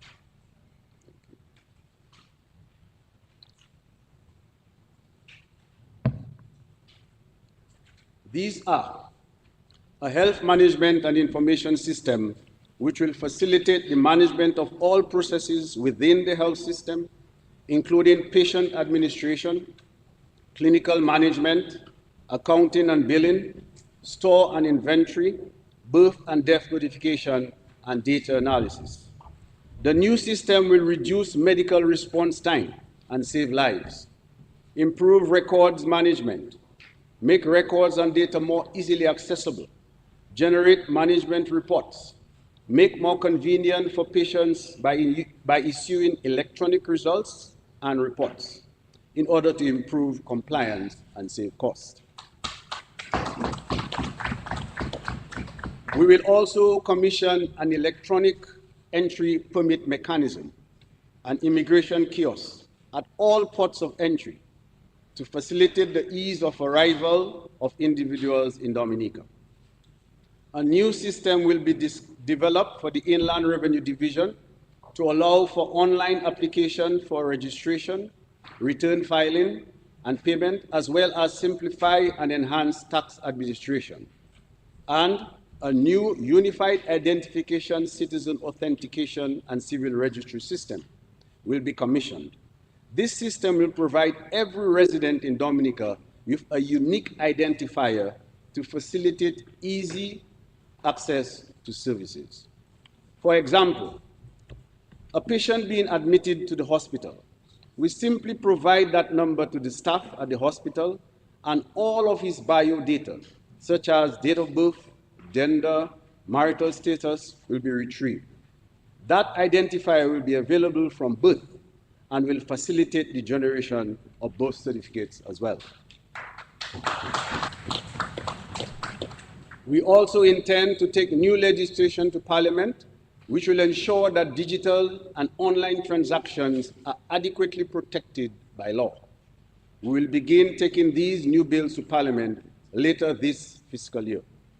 Mr. Speaker, to further support investments in the digital economy, government will directly invest in the future of our young people by providing grants of up to $27,000 to support digital technology. This will provide young people an opportunity to unlock their potential and equip themselves with skills, resources, and tools to thrive in this digital age. We will begin the application process and the disbursement of these grants during the first quarter of this fiscal year. I urge the young people to apply and take advantage of these opportunities. Mr. Speaker, one of the immediate benefits of government's investment in the digital economy is the creation of online jobs and better paying jobs for several young people. To date, 181 Dominicans have been trained and 109 have been engaged in online jobs in the global space. An additional 60 are engaging in another 12-week training program. This government is building the capacity of our people and creating better jobs opportunities for them. Mr. Speaker, as a government, we understand clearly the value of collaboration with the private sector. It leverages the strengths of both parties to achieve common goals. The benefits are evident in increased employment, economic growth, and innovation. The most recent examples of successful collaboration include the construction of several hotels and other projects under the Citizen by Investment program, and the expansion of Clear Harbor to Portsmouth. All of these investments have created hundreds of jobs and contributed to the growth we have seen since the pandemic. 1 year ago, during the budget address, the Prime Minister informed the House that government had entered into partnership with CSOM Holdings Limited for the operation of the American Canadian School of Medicine at the government-owned medical school campus at Picard in Portsmouth. Since then, the government has worked closely with the school to ensure that all of the prerequisites to begin operating were met. The owners of the medical school have taken over the facility and have made significant improvements.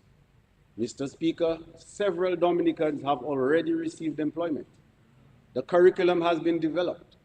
The teaching staff are in place, and the school has received accreditation which allows it to start receiving students.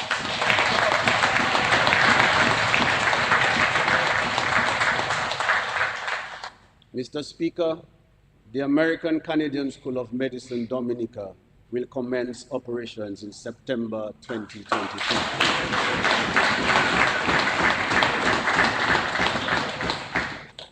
This development is no doubt good news for the many service providers in the general vicinity of the campus, the Portsmouth community, and the entire country. Mr. Speaker, we are thankful that this government's unwavering commitment to restore this essential institution with creditable partners has been rewarded.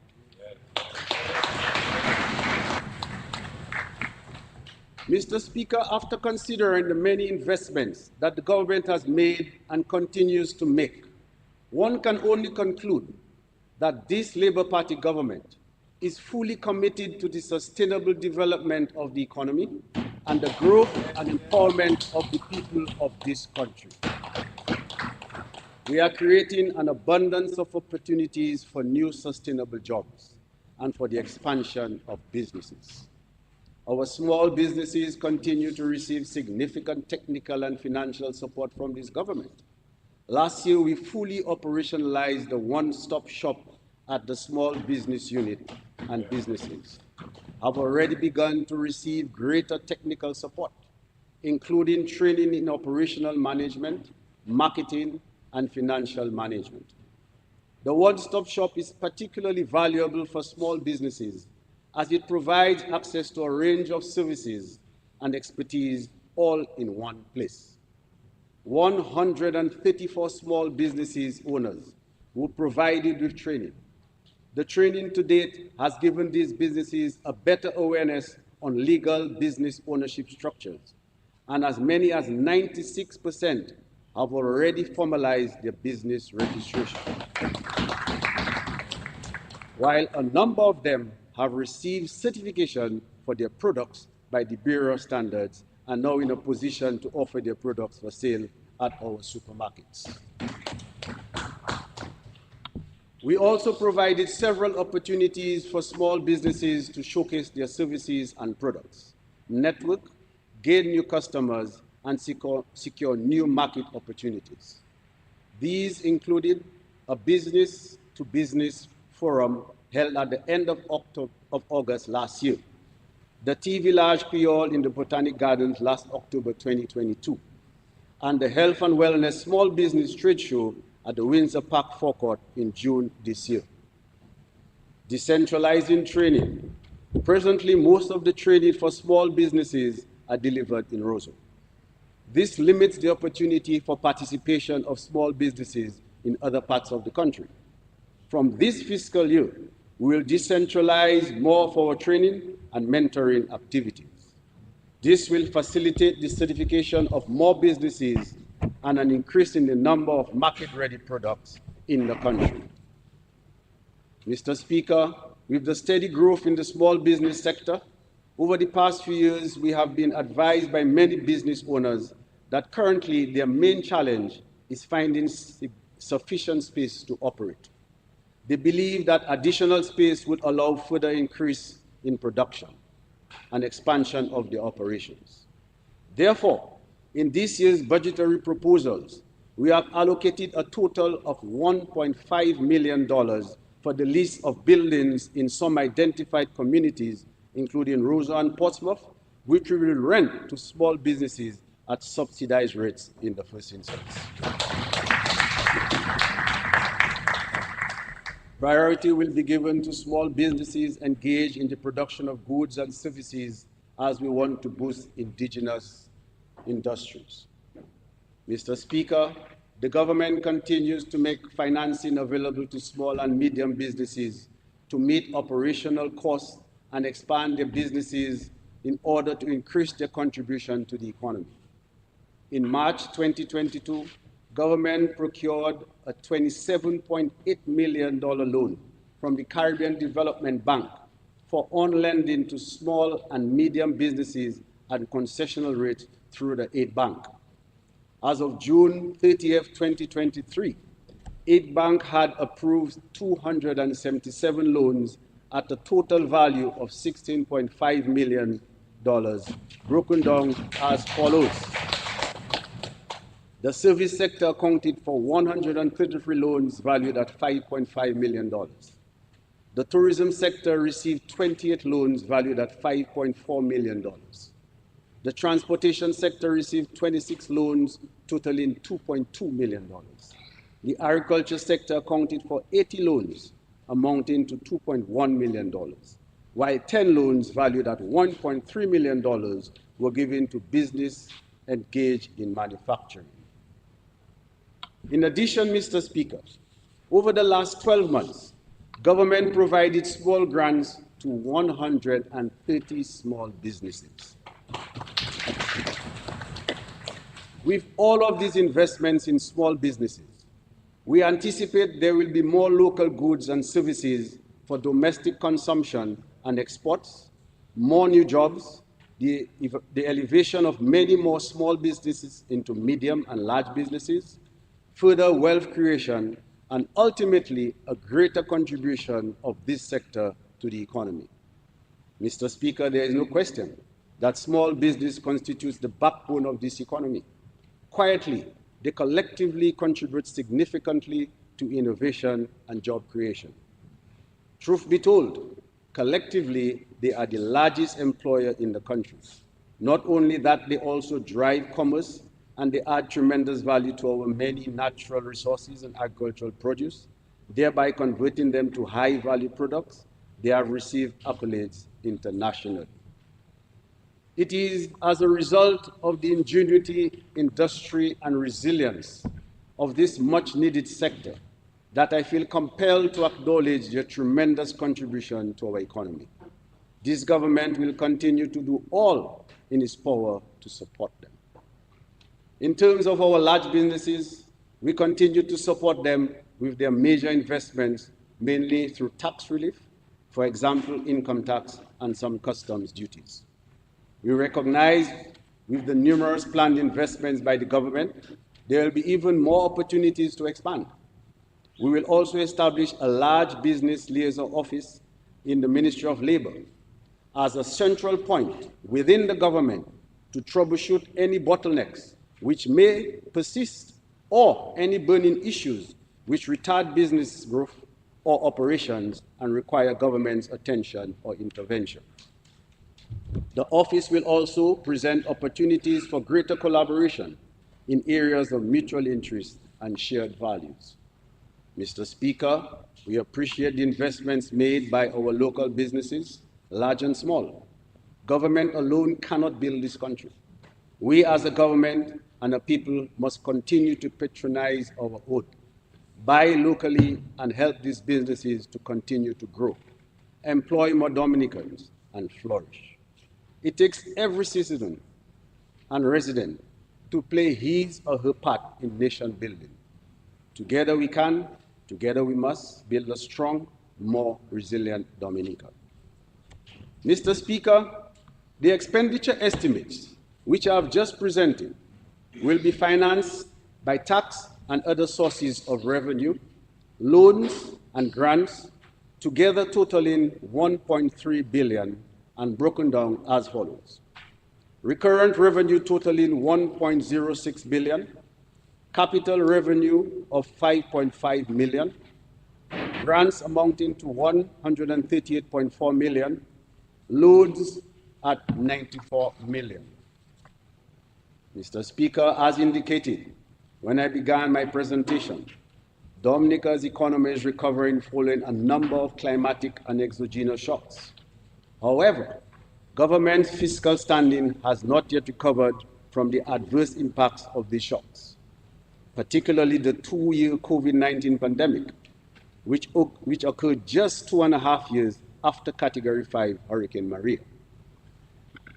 We recall the devastation of Category 5 Hurricane Maria and government's extensive response in support of the thousands of families who had been dislocated. This was in addition to the government having to clean up and restore access in this country and build back with resilience at a time when tax revenue collections were well below average. The COVID-19 pandemic followed quickly, less than 3 years after Maria, exacerbating government's already weakened fiscal position. During that 2-year pandemic, government's expenditure spiked as government was forced into extraordinary expenditure to save and protect our people and cushion the impact of the pandemic on the population.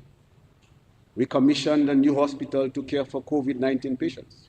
We engaged more healthcare professionals. We spent significant amounts to quarantine those affected or exposed to reduce the spread of the virus. We spent millions of dollars on COVID-19 tests.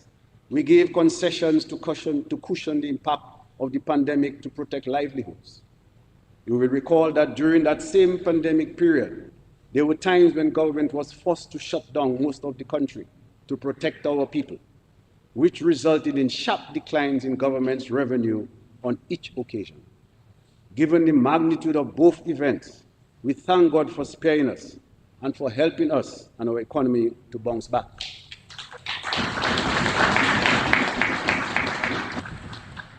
However, Mr. Speaker, some of the scars from the shocks have remained.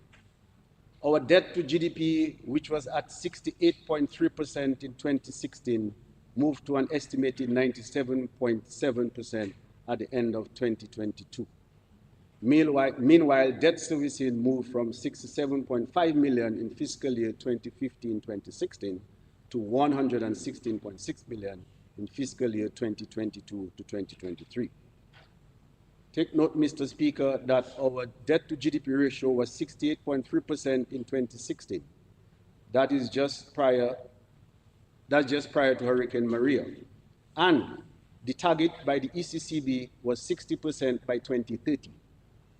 So you should recognize that by 2016, we were well on our way to achieving this target of 60% because we were 68.3%. However, the ECCB has readjusted and it's 60% by 2035. As we have mentioned on several occasions, fiscal resilience is critical to Dominica's resilience and sustainable development. Therefore, as part of our national reset, we must give attention to government's fiscal position to ensure fiscal stability and resilience. As a consequence of the foregoing, I wish to propose a few measures to raise additional revenue in order to help improve government's fiscal position, bearing in mind the need for government to return to a sustainable fiscal position to withstand and respond to future shocks.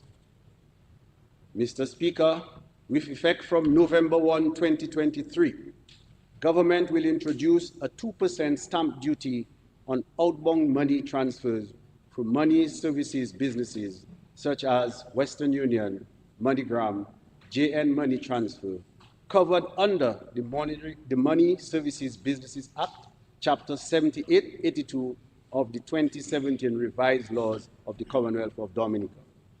This means that persons transferring money out of the country through these businesses will pay a 2% stamp duty on the value of these transfers with effect from November 1, 2023. Mr. Speaker, security threats within the global environment have forced jurisdictions to increase regulations on financial institutions, as evidence has shown that these institutions are prone to be exploited by criminal elements. As a result, a number of jurisdictions have established standards for the operation of the financial services sector. Although Dominica may not have been engaged in the crafting of some of these standards, we are forced to comply in order to be able to do business within the international financial space. Therefore, government has had to put systems in place to enhance supervision of our financial institutions to ensure they meet international standards. We have had to increase staffing at the Financial Services Unit, the Inland Revenue Division, the Registrar of Companies, and the Financial Intelligence Unit. We have also enhanced our procedure and processes, commissioned new IT and security systems, enhanced staff capacity.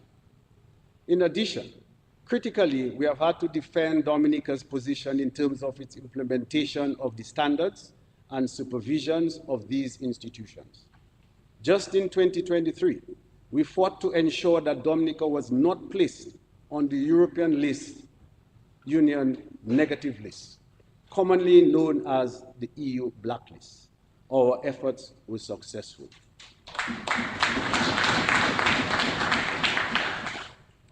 Then in May 2023, we sent a delegation of 16 public officers to Trinidad to defend Dominica's mutual evaluation report, a report on the assessment, a report to assess Dominica's performance in relation to meeting the international standards on money laundering and tourism financing, set by the Financial Action Task Force, that's FATF. Again, Dominica received a favorable report. Mr. Speaker, as a matter of fact, of the 26 countries that were assessed, Dominica was the leading in the OECS. Mr. Speaker, given the significant increased expenditure to the government as a result of all of the obligations, we are of the view that some of these costs should be recovered from the financial institutions which are currently regulated by the government. Therefore, Mr. Speaker, with effect from January 1, 2024, the annual license for the operation of an offshore bank covered under the Offshore Banking Act, Chapter 7302 of the 2017 revised laws of the Commonwealth of Dominica will be increased from $8,000 to $25,000. With effect from January 1, 2024, the annual license fee for insurance companies operating under the Insurance Act 7849 of the 2017 revised laws of the Commonwealth of Dominica will increase to $50,000.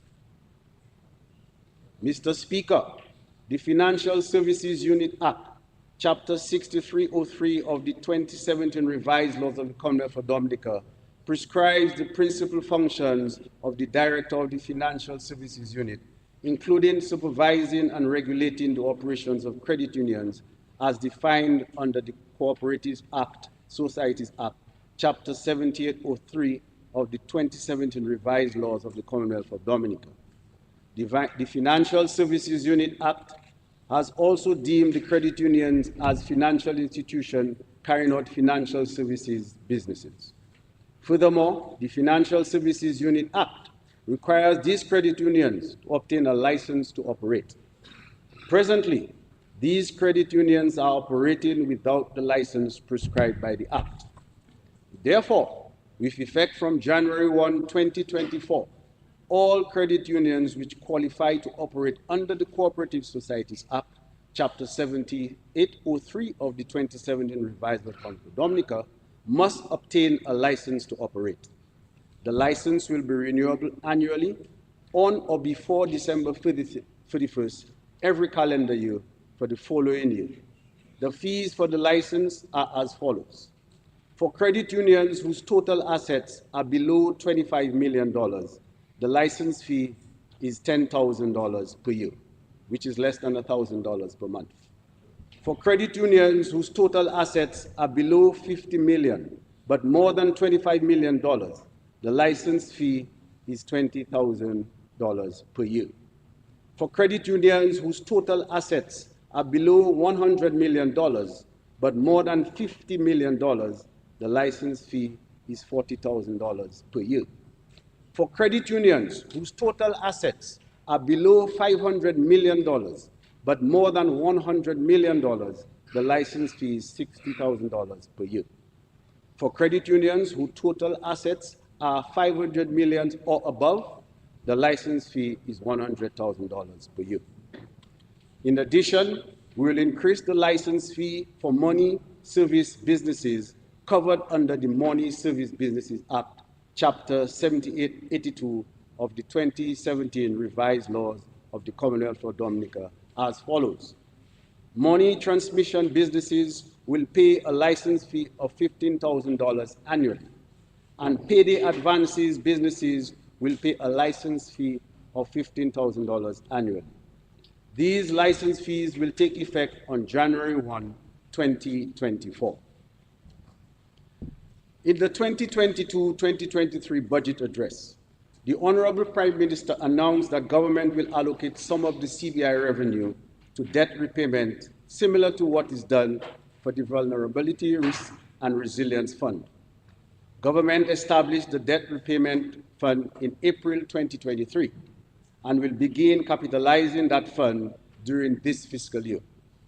In this regard, government will impose a levy on the investments raised by the developers of the CBI-funded private sector in developments. The levy will be charged at a rate of $5,000 per investor in the CBI program. This levy will take effect from September 1, 2023, and will be payable after approval of the citizenship and prior to the issuance of the certificate of naturalization to the investor and his or her approved dependents. Mr. Speaker, we will implement a new license regime for the agents and promoters of the Citizen by Investment Program.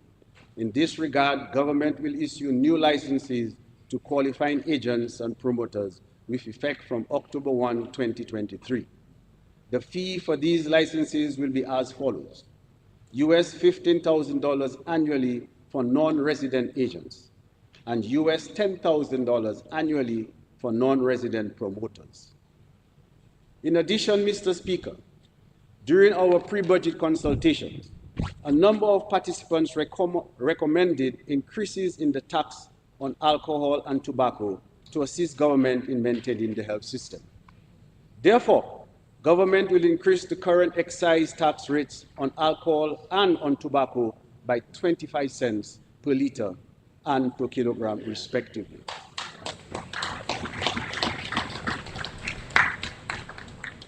This increase will take effect on September 1, 2023.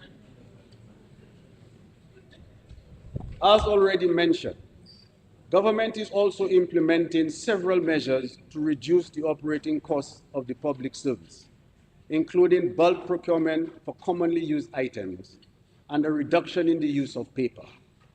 Cabinet has decided to go green by November 1, 2023. That is, there will be no more paper submissions to Cabinet. All submissions will be made electronically through a secured system.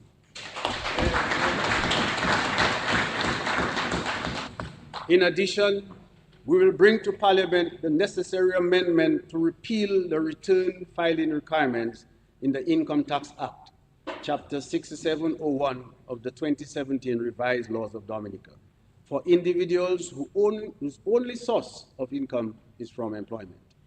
This measure will be implemented in phases to allow sufficient preparation time for the private sector. The first phase will apply to government employees with effect from income year 2024. Mr. Speaker, this means that a government employee who receives only income from the government will not be required to file an income tax return for income year 2024, which would have been due by March 31, 2025. The Inland Revenue will put the necessary administrative arrangements in place to ensure that qualifying employees continue to benefit the tax deductions prescribed by the Income Tax Act. Mr. Speaker, presently the fee to obtain a birth certificate and a marriage certificate is $5, while the cost of the paper for each certificate plus the cost of printing is in excess of $30. With effect from August 1, 2023, the cost of birth, marriage, and death certificates will be $20. Mr. Speaker, the current tax policy on petroleum products has been in place for approximately 20 years, but for the change in name of the taxes when we introduced the excise tax in March 2026. Prior to the introduction of the excise tax, the consumption tax plus the sales tax on gasoline amounted to the same $3, excess tax per gallon of gasoline that we pay today, and $2.38 per gallon of diesel, which we currently pay. Additionally, in July 2008, government removed the 45 cents excise tax and the customs service charge on liquefied petroleum. Mr. Speaker, we are of the view that the time has come for a review of the tax regime on petroleum products. Therefore, government will appoint a task force to review the current rates and system of taxation, as well as provide recommendations for the implementation of a modern tax regime that is equitable and fair. We intend to report to the Parliament the findings and recommendations of these exercises by January 2024. Mr. Speaker, in accordance with the Climate Resilience Act of 2018, the Climate Resilience Execution Agency, CRED, tenure is due to end in December 2023.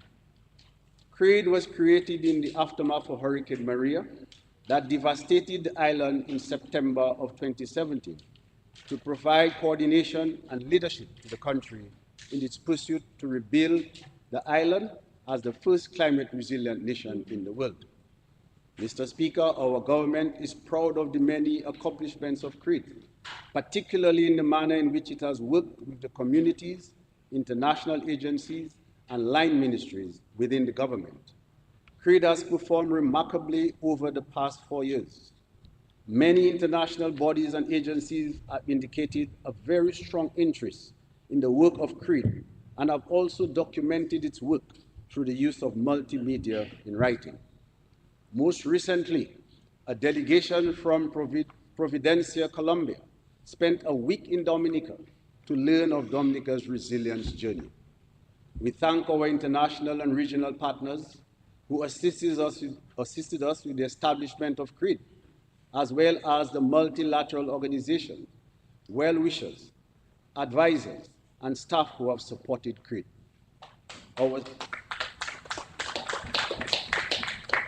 Our sincere and special thanks are extended to the Government of Canada and the United Kingdom, who assisted with the funding and supervision of CRED. The levels of success attained could not have been achieved without their leadership and support.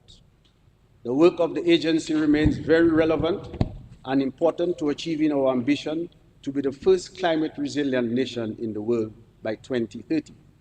Therefore, some of CRED's activities are being systematically handed over to other government agencies and the private sector.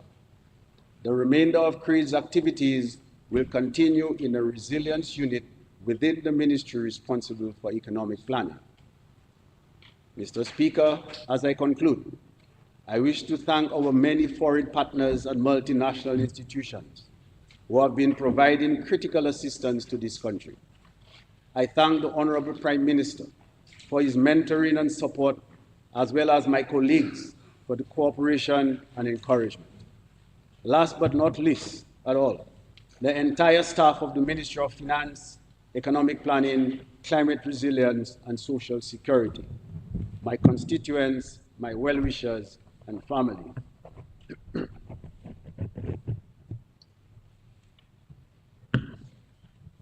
Before I end, Mr. Speaker, permit me to reiterate our government's call for a national reset.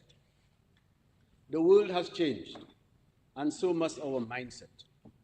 We must come to terms with the present-day global reality and be mindful of the possible global changes which may lie ahead.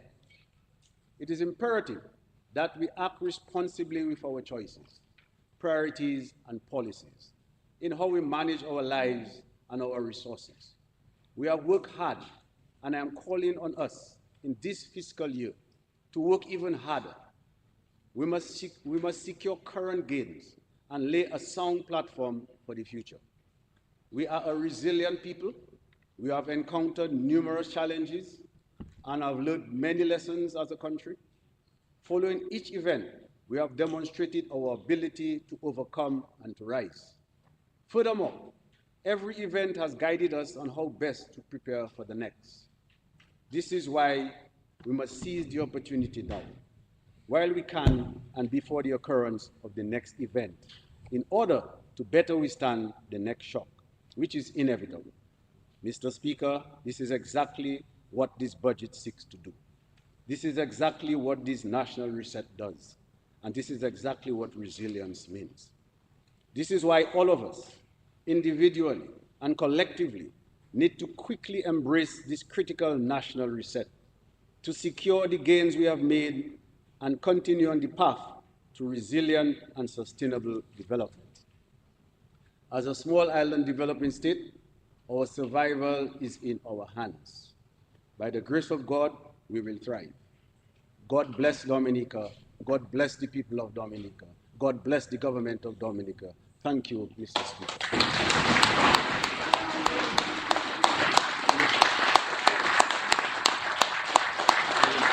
Thank you. Thank you, boss. Thank you. Thank you.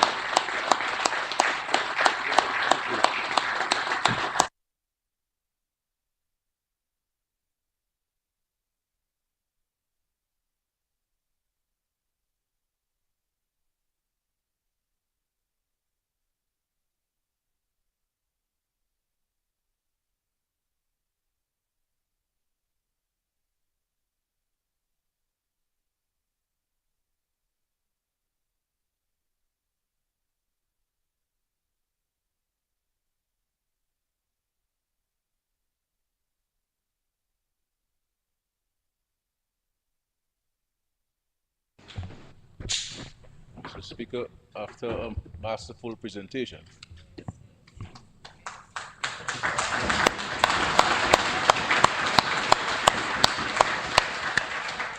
the reality is I don't inherit again. You know? I can stay for 2 hours. But very well done. I move that the House be suspended, adjourned to Thursday, 27 July at 10 a.m. Thank you.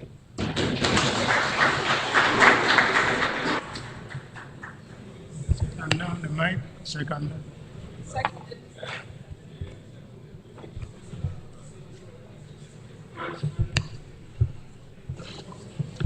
It has been moved and seconded that the House be adjourned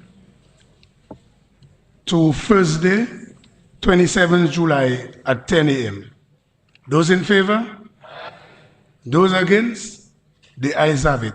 House stand adjourned until Thursday, 27th July, 2023 at 10 a.m.